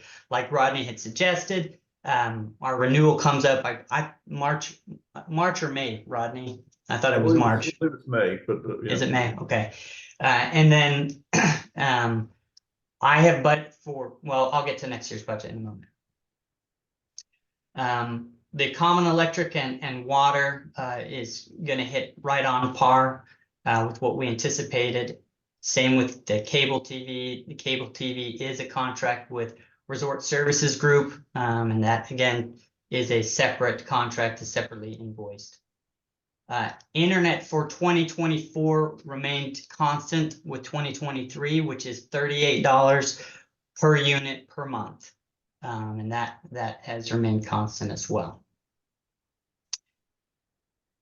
So getting down to the net surplus here, we are $13,000 over to the good for 2024.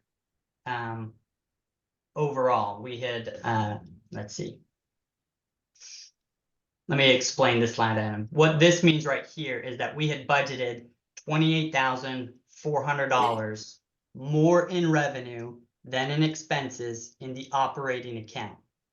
However, after those expenses, we have several items that affect the operating fund.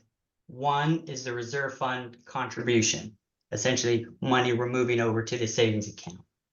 We had budgeted and have paid $17,700 from the operating account to the reserve fund. That's how much we've contributed.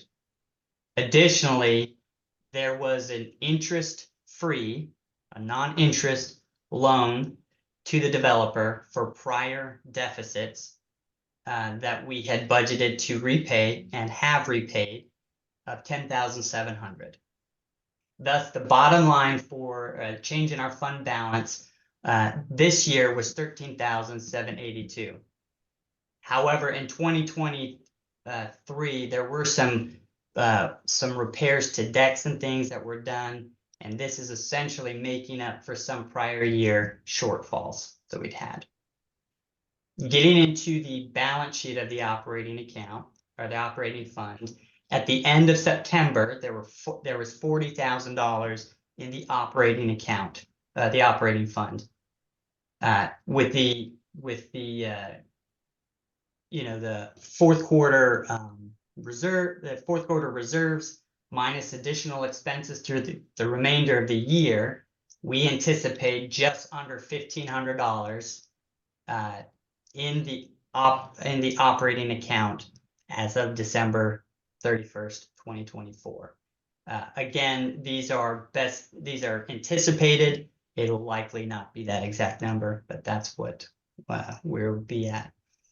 Additionally, we still have a $16,600 non-interest or interest-free note payable to the developer that's what we anticipate at the end of this year.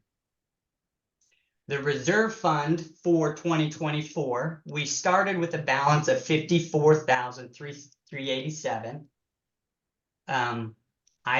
This is my anticipated number of $3,056 is what we've accrued in interest revenue for the year.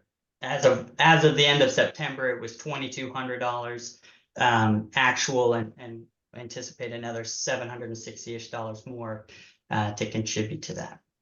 Our reserve fund expenditures this year has been $24,000.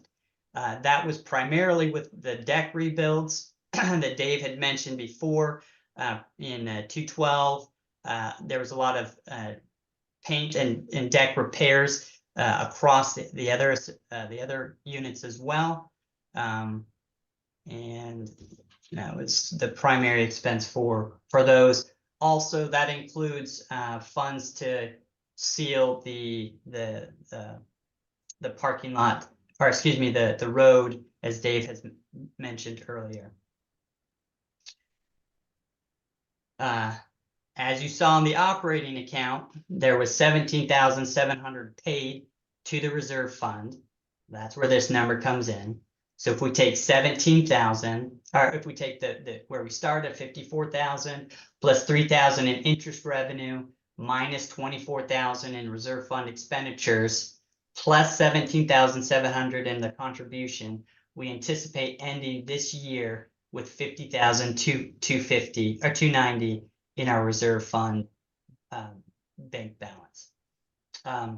The current interest rate that we're getting, which has been helpful, in prior years, we got zero interest income. I mean, maybe it was $30 for the year. The money market account that we have with Truist, up until last month, it was around 5.15%. I haven't looked, they haven't updated me this last month, but I'm assuming it will drop slightly based on the Fed rate change.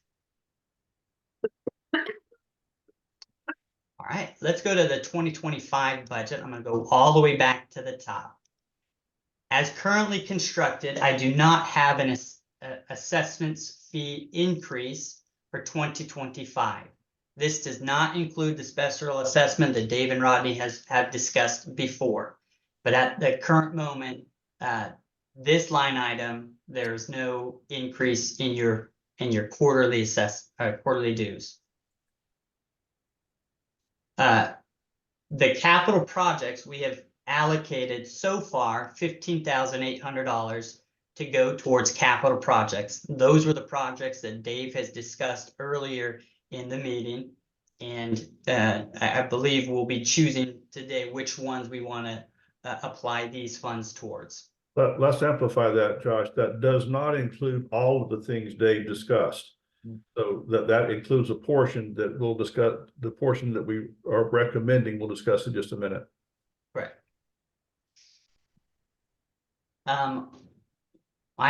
We anticipate most of the general repair and maintenance. These are the general items, the routine items for repair and maintenance to be on par with actual for 2025, and have kept that the same. We are changing a few of our contracts in 2025. Our trash collection contract, which is currently with Grand Palms Resort, is we are switching vendors and have identified Low Country to take over the contract in 2025, and we were able to get a $3,000 price break there. The four-year contract is also moving to a new contractor from Grand Palms Resort. The price is on par with what our current rate is, but Unity would be the new contractor to clean the 4 years out going forward, starting January 1st, 2025. Brightview, this was Brightview again, the landscaping contractor. When we transferred over, they had an agreement of how much they would increase prices each year for the first 3 years. We're starting the third year in May of 2025, and this would be their increase. So there's about a $2,500 increase in their contract amount. However, that is, I think, that's still on par with what we had seen before, prior to moving over to them.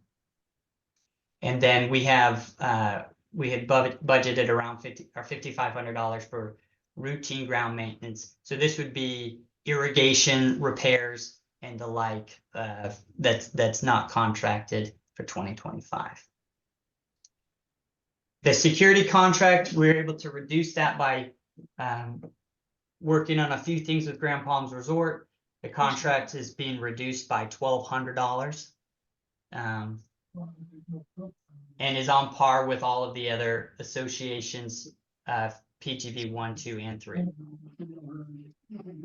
This is new for 2025.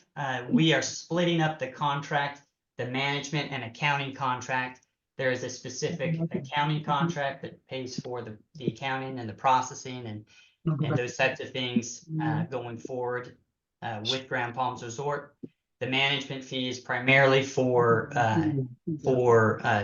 Steve Davis' services and for his continued involvement at the HOA's level. I'm sorry, Josh. But those will be two separate contracts in 2025. I believe we added Steve Davis towards the end of 2023 to the management team, and we had to take that into consideration going forward. We have budgeted for essentially on par for our insurance in 2025. Like Rodney had mentioned, the insurance broker had suggested that had mentioned some renewals come in lower than before, but couldn't guarantee anything. And who knows with Milton and Helene if that will affect us. We, all of the coast gets put into a pool, and the insurance, the providers are gonna, lump us in with everybody else. So hopefully the damage isn't overwhelming, that we get some sort of reprieve in our insurance going forward.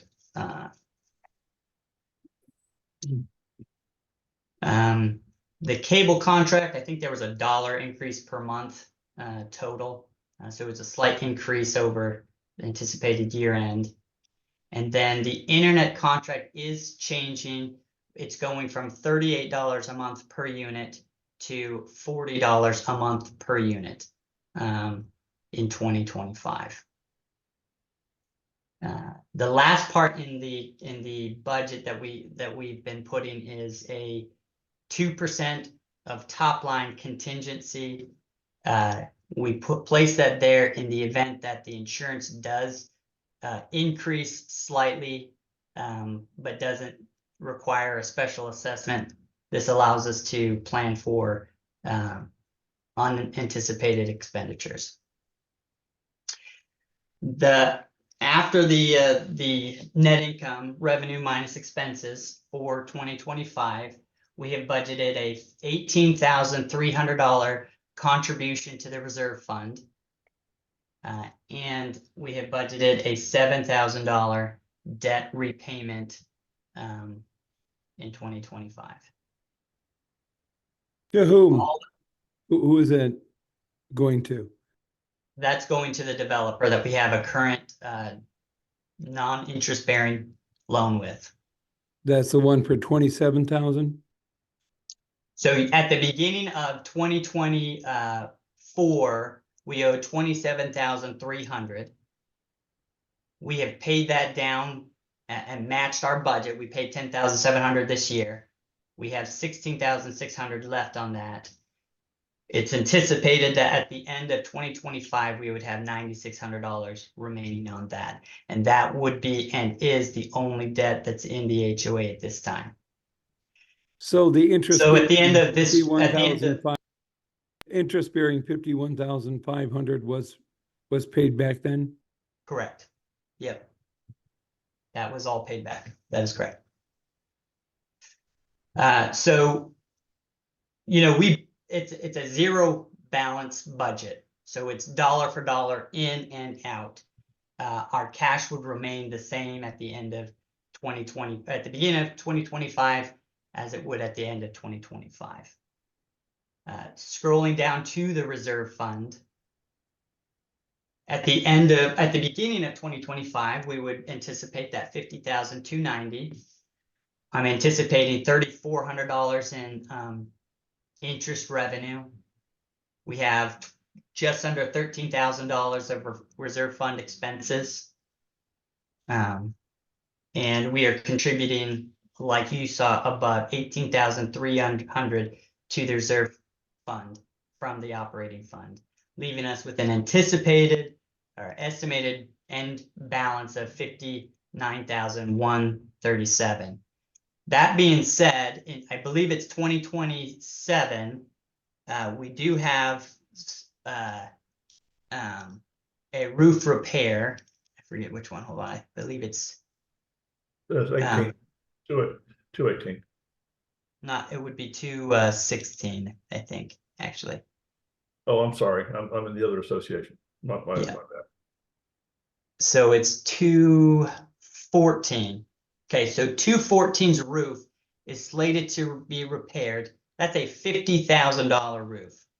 That's what we're anticipating right now. That's slated to be replaced in 2027.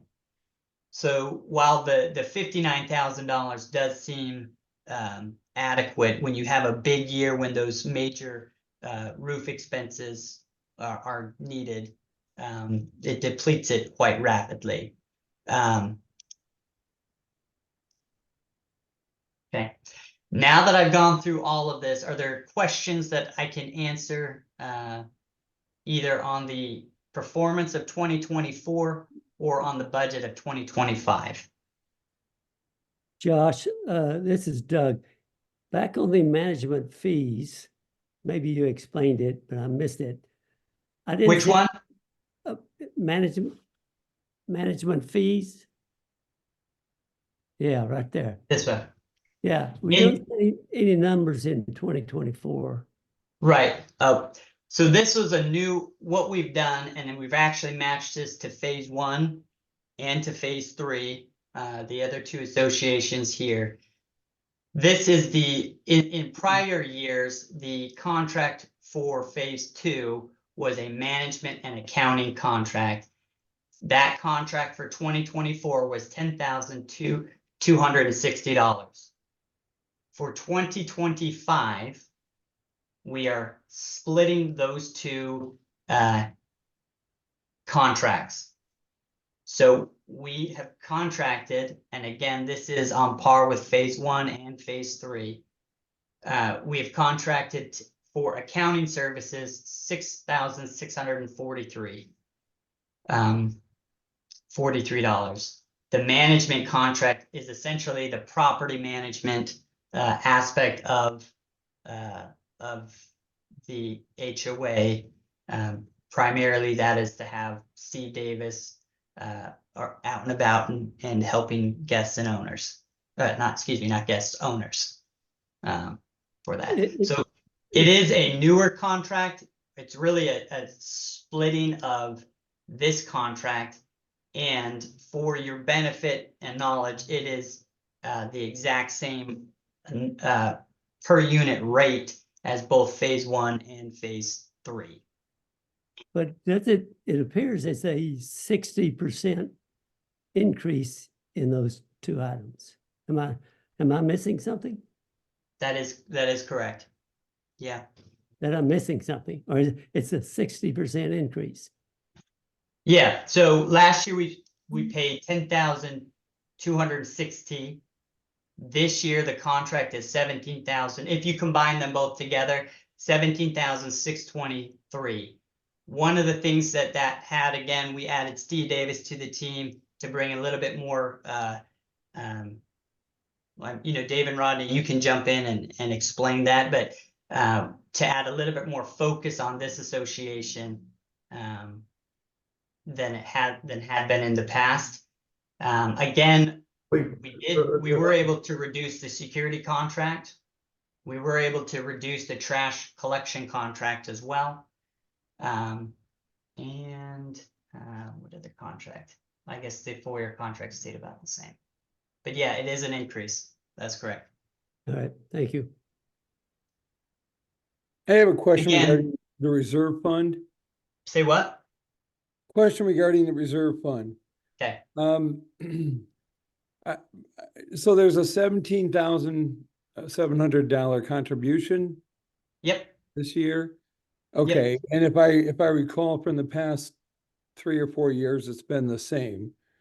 So 2023 and 2024 were the same. In 2025, the reserve fund called for $18,300. Okay, so in December of 2023, the reserve fund balance was $73,492.88. There was a $21,000 deduction, 21,000 even. What was that for? December of 2023.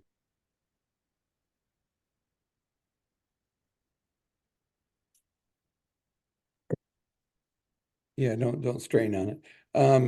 So anyhow, that left a balance of $52,815.78 as of the end of 2023. Let me check the with numbers. this contribution, there wasn't $70,000 at the end of December 2023. That is incorrect. There was $54,386.52 as of December 31st, 2024 or 2023. I'm talking about before the $21,000 deduction. I didn't know what that was for. In December, there was a $21,000 deduction from the reserve fund.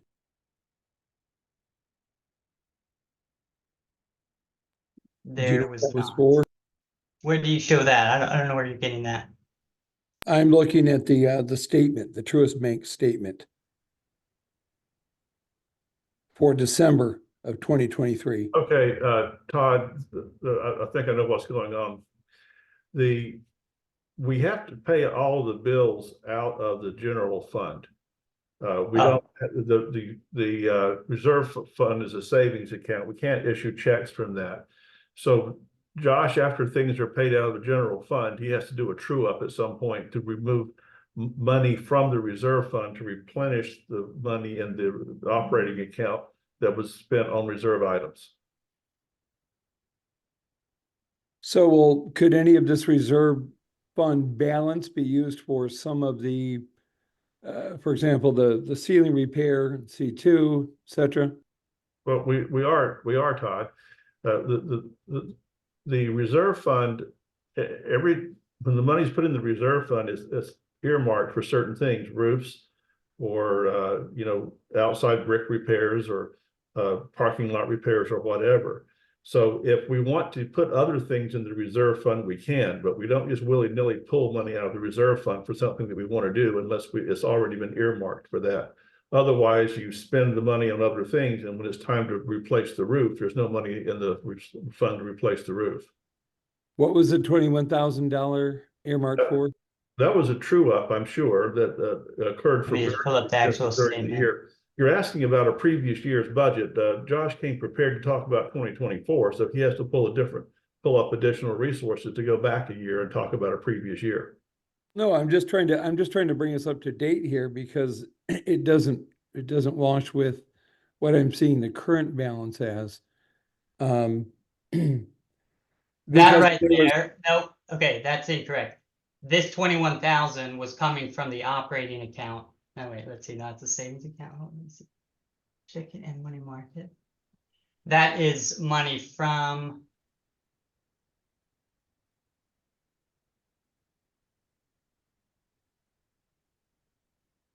Deposits, credits. Yeah, That's a deposit. that's not an expense. That's just moving it from one account to the other. You're looking at an HOA statement. I'm talking about the reserve fund account, Yeah, I'm looking at a bank account right now. This is the bank account.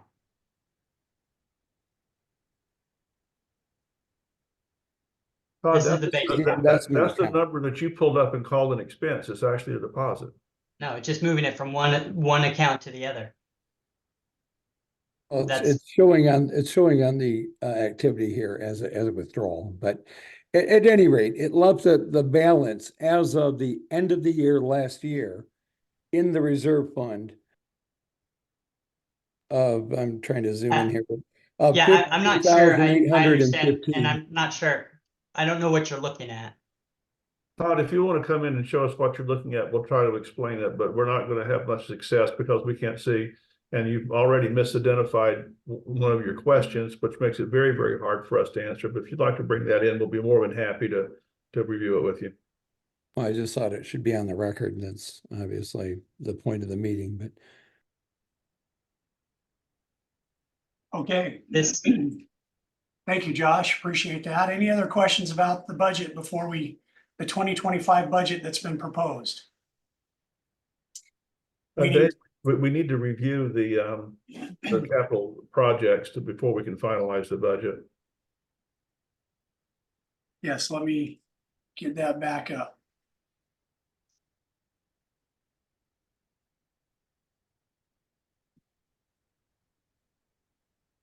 Can we pull in that spreadsheet that Josh did yesterday?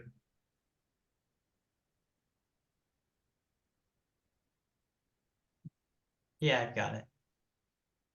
Should be able to share as well. We won't both be able to share. But we can come back to Dave's. Let's look at yours briefly, Josh.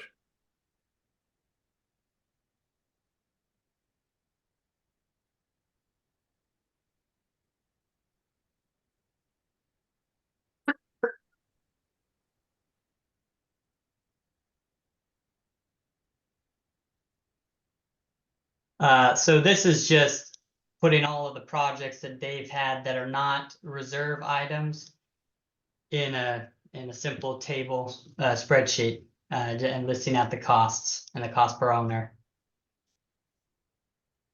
So go ahead, Rodney. Okay, we're proposing that we do the mulch removal with the foyer pavers in all of your buildings next year. If we do that,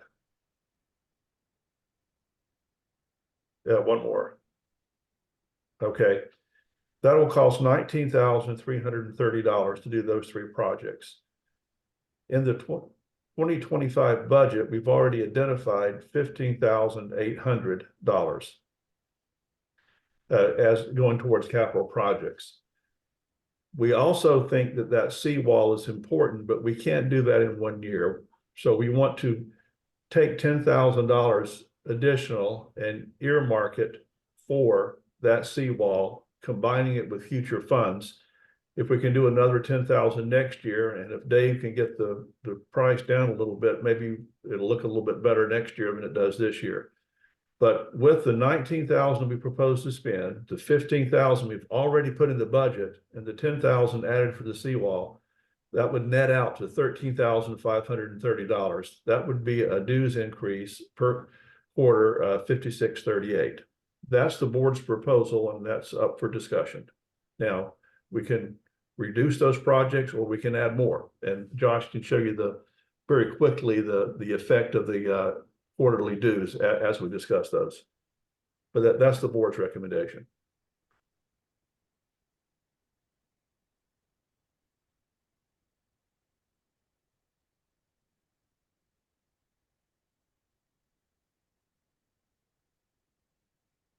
Okay, I am assuming that the silence means that that's reasonable. So if I understand it, then stabilize the repair wall for 212 and 210. You're gonna reserve some monies, but when would that actually be accomplished, that item? Well, there are two factors. One is the rate of deterioration of the current seawall. If it deteriorates greatly, we may have to do it in 2026, no matter what. But the other factor is when Dave gets his last bid in, when will we have enough money to do it? So 2026 or 2027 is what we're looking at right now. Of course, if the rate of deterioration increased, we may have to do it in 2025, and we'd have to come back and talk to you about that. Okay, thanks. Well, Are there other buildings that are contributing, or is phase one contributing to the seawall? The answer to that is no, because they don't have anything to do with that seawall. When you get down to the building 208/210 seawall, if we do that seawall, then 208, the association for building 208 and your association would share the cost. But we're not proposing to do that one right now. But if we did, that would be a shared cost. What about further down, 206 down? Well, you aren't responsible for that, so they would have to do their own. Okay, but where is the distinction between its one seawall running down? Well, Obviously, there's more. The seawall is built in sections, but we're not going to ask you to pay for building 206's seawall. Unless you want to. I mean, I'm sure they would take the money if you want to offer it. No, just like Lennar, we're just exactly air maintenance. Exactly. Yeah. Josh keeps taking that yes off on 210 and 212. So obviously, if we only did 216 and 214, the quarterly increase would be $17.50.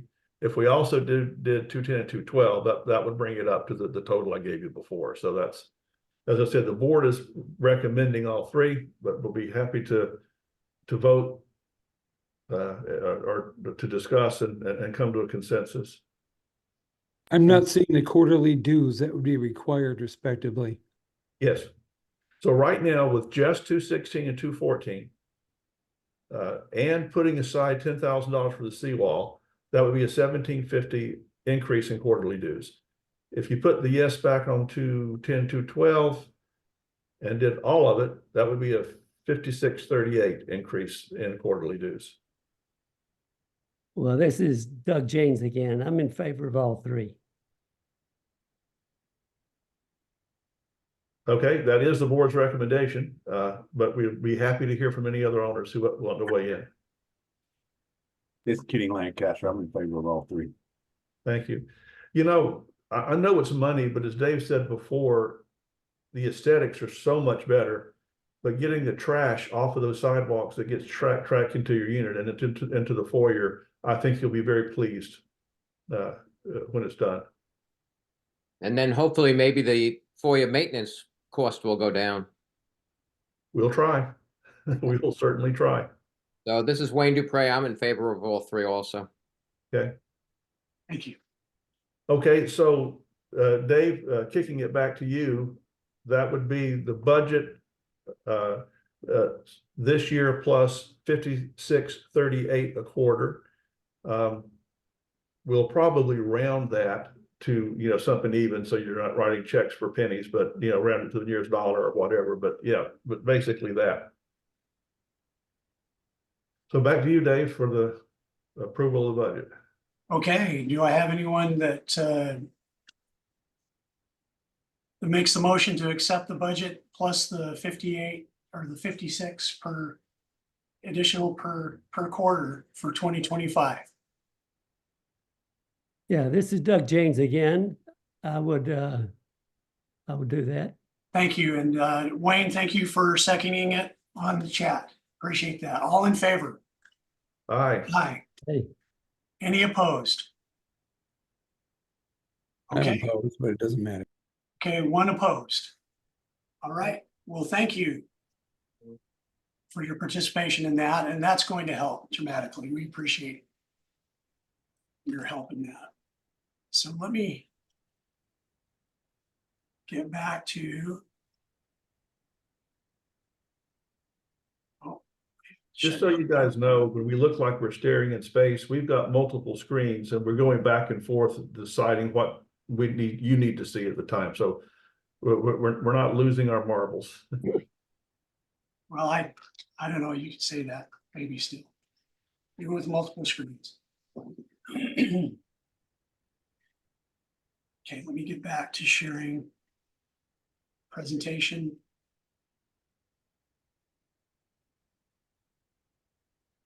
Okay, so election of directors. We have two seats up for re-election on the board of directors. There's 5 board members. Rodney Brown and Joshua Benson are up for re-election. And of course, the board recommends them for another 3-year term. But we open the floor for nominations. Any other nominations besides Rodney Brown and Josh Benson? well, this is Doug James. I'd like to put my name as a candidate. Okay. So Doug James, I'll add your name. Anyone else? Okay, hold on, let me get to this. Okay, so now we've got the chat feature. Is everyone familiar with where to find the chat?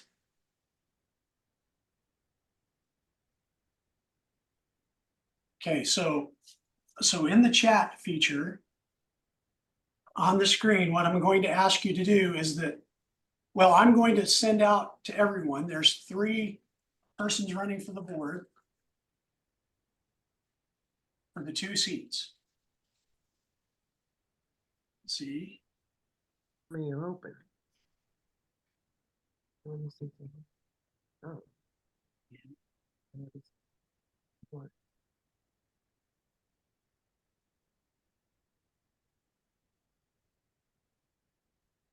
Oh, I just sent that.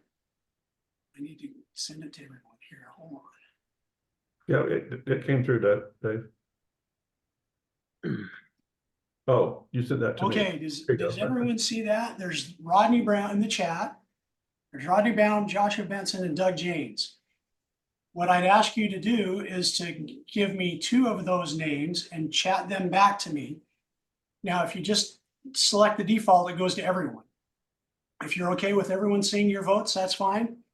If you want to type directly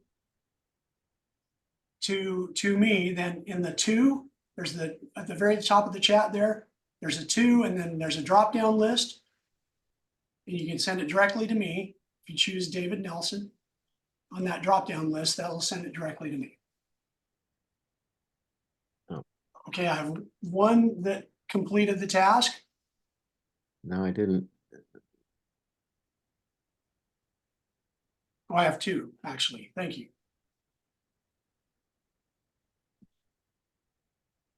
Okay.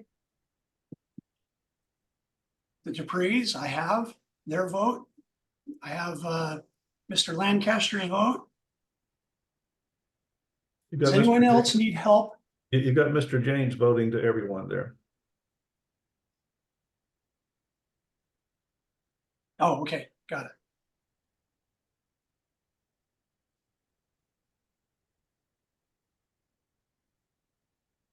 Okay, I have the Jameses. Anyone else?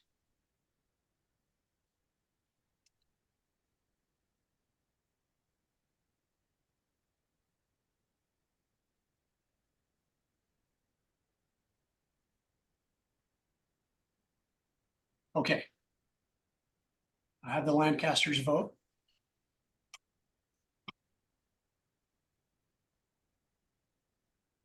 Miss Marcia, do you have yours submitted? Miss Ellis?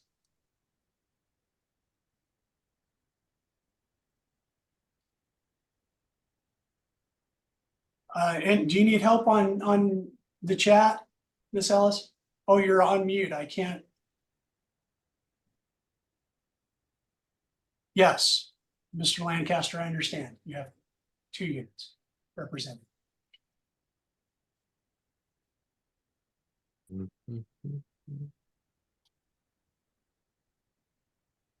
Waiting for a couple more votes.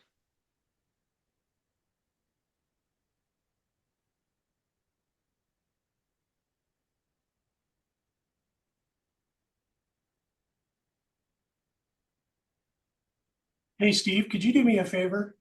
Could you give Miss Ellis a call and just make sure that, because she just dropped off. She may have accidentally hit the wrong button. Could you call her and make sure that we have her votes? I will. Thank you.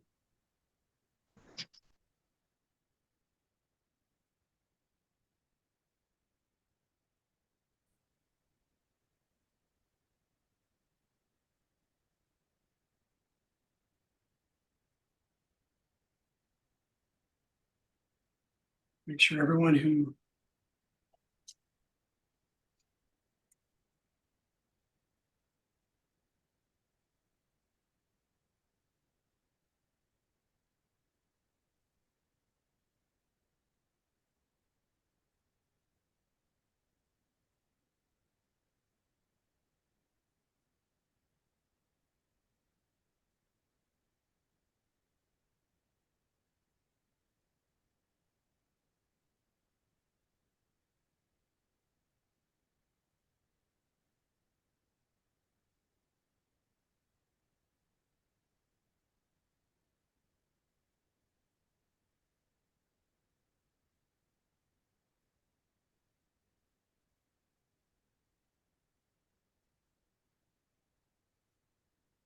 is taking a second for Steve to talk with the Ellises to make sure.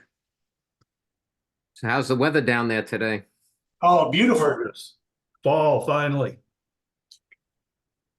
It was in the low 40s when I got up this morning on my walk. It felt so good.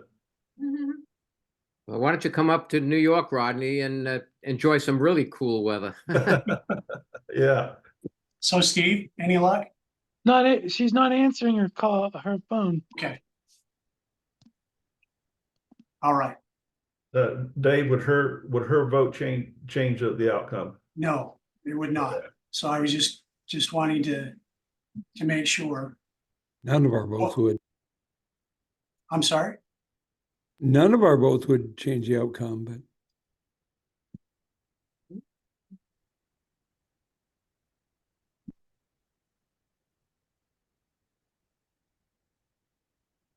All right. So Cynthia just joined, but I will text her quickly.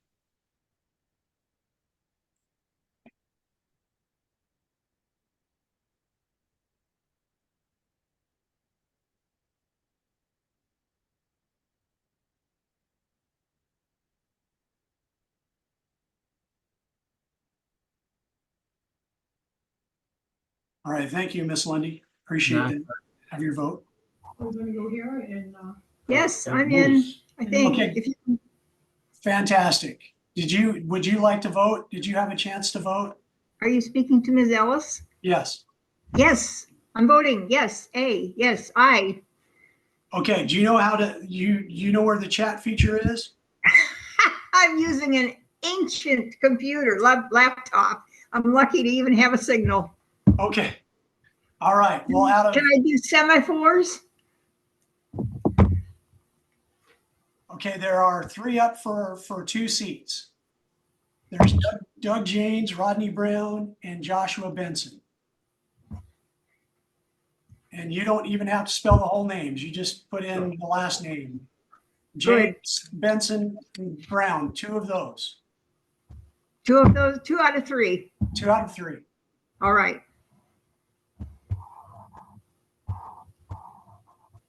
Okay, I'm sorry. Please don't hold the meeting up for on my account. I will send you smoke signals or semaphores or. Okay, or tell you what, give Steve a call and he can Yes. he can type it in for you. How's that? We'll take care of that. Don't hold up the meeting for us. Okay. Thank Thank you. you for your patience. I appreciate it. No problem at all. Happy to help. Well, if there, okay, now's the time for the questions that we haven't answered while we're tallying the votes. Any other questions or thoughts that we need to discuss? To give Miss Ellis a chance to get her votes in?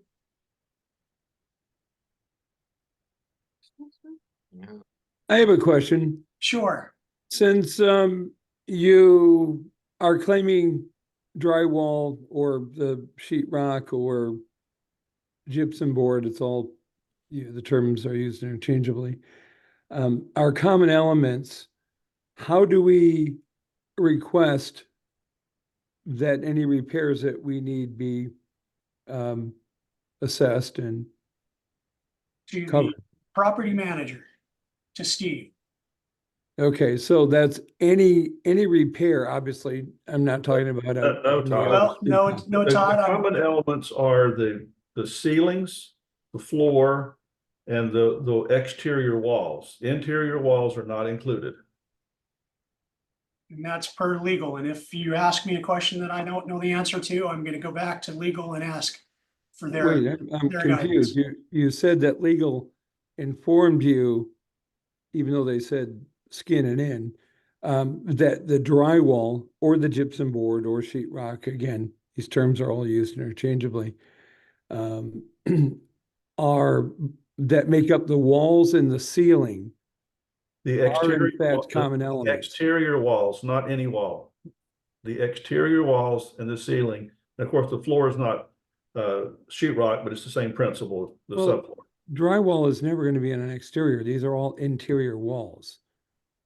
Okay, the wall between your kitchen and bedroom is an interior wall. The wall between you and the next unit is a wall exterior to your unit. Well, it's the common wall or the firewall, yes, and that in fact is the framing according to the master deed is because it's necessary for support, structural support for another unit. So that's not in question. I'm talking about the drywall. Okay, Todd, you were trying to say that your definition of what should be is what the association should go by. We have to go by the documents in the master deed that we've had interpreted by an attorney, and the case is closed. So are the drywall issues in any unit on the ceiling or the walls not a common element?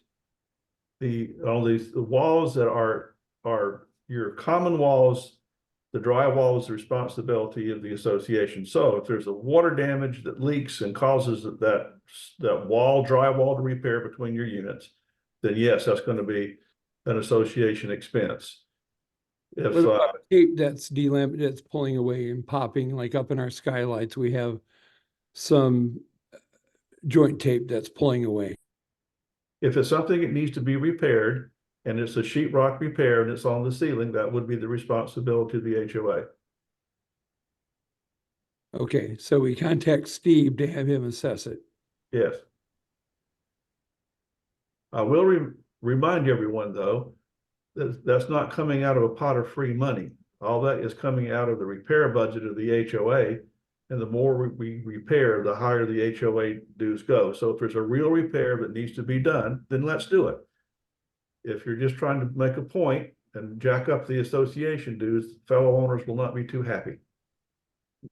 Well, that would mean that private owners are not able to affect repairs. I mean, I can't go over to the parking lot and start making repairs myself. It's a common element. So it has to be covered by the HOA. I Okay. mean, there has to be a clear distinction. Well, Todd, use a little common sense. If you're gonna hang a picture, you're gonna drive a nail or put a screw in the association's drywall, that's okay, we don't mind. But after you do that, don't tell me I have to putty it, because you're the one who put the hole there. You have to use a little bit of common sense. But this is a closed subject. We've covered it 3 or 4 times already. All right, anyone else? With any questions or comments? Okay, I've got the votes in. Looks like we have Rodney Brown and Josh Benson for another 3 years. So Josh, you didn't get out of it that easy. And Mr. James, we'd love to involve you as much as we can. So please contact me if there's anything in particular you'd like to address. We'd love to help you out with that. All right. Okay, I make a motion to adjourn the meeting. Second, All in favor? aye. Okay, any opposed? Thank you, oh, no, we're not opposed, but thank you, everyone. Thank you for your time. Sure appreciate it. Talk to you soon. Hope to see you soon.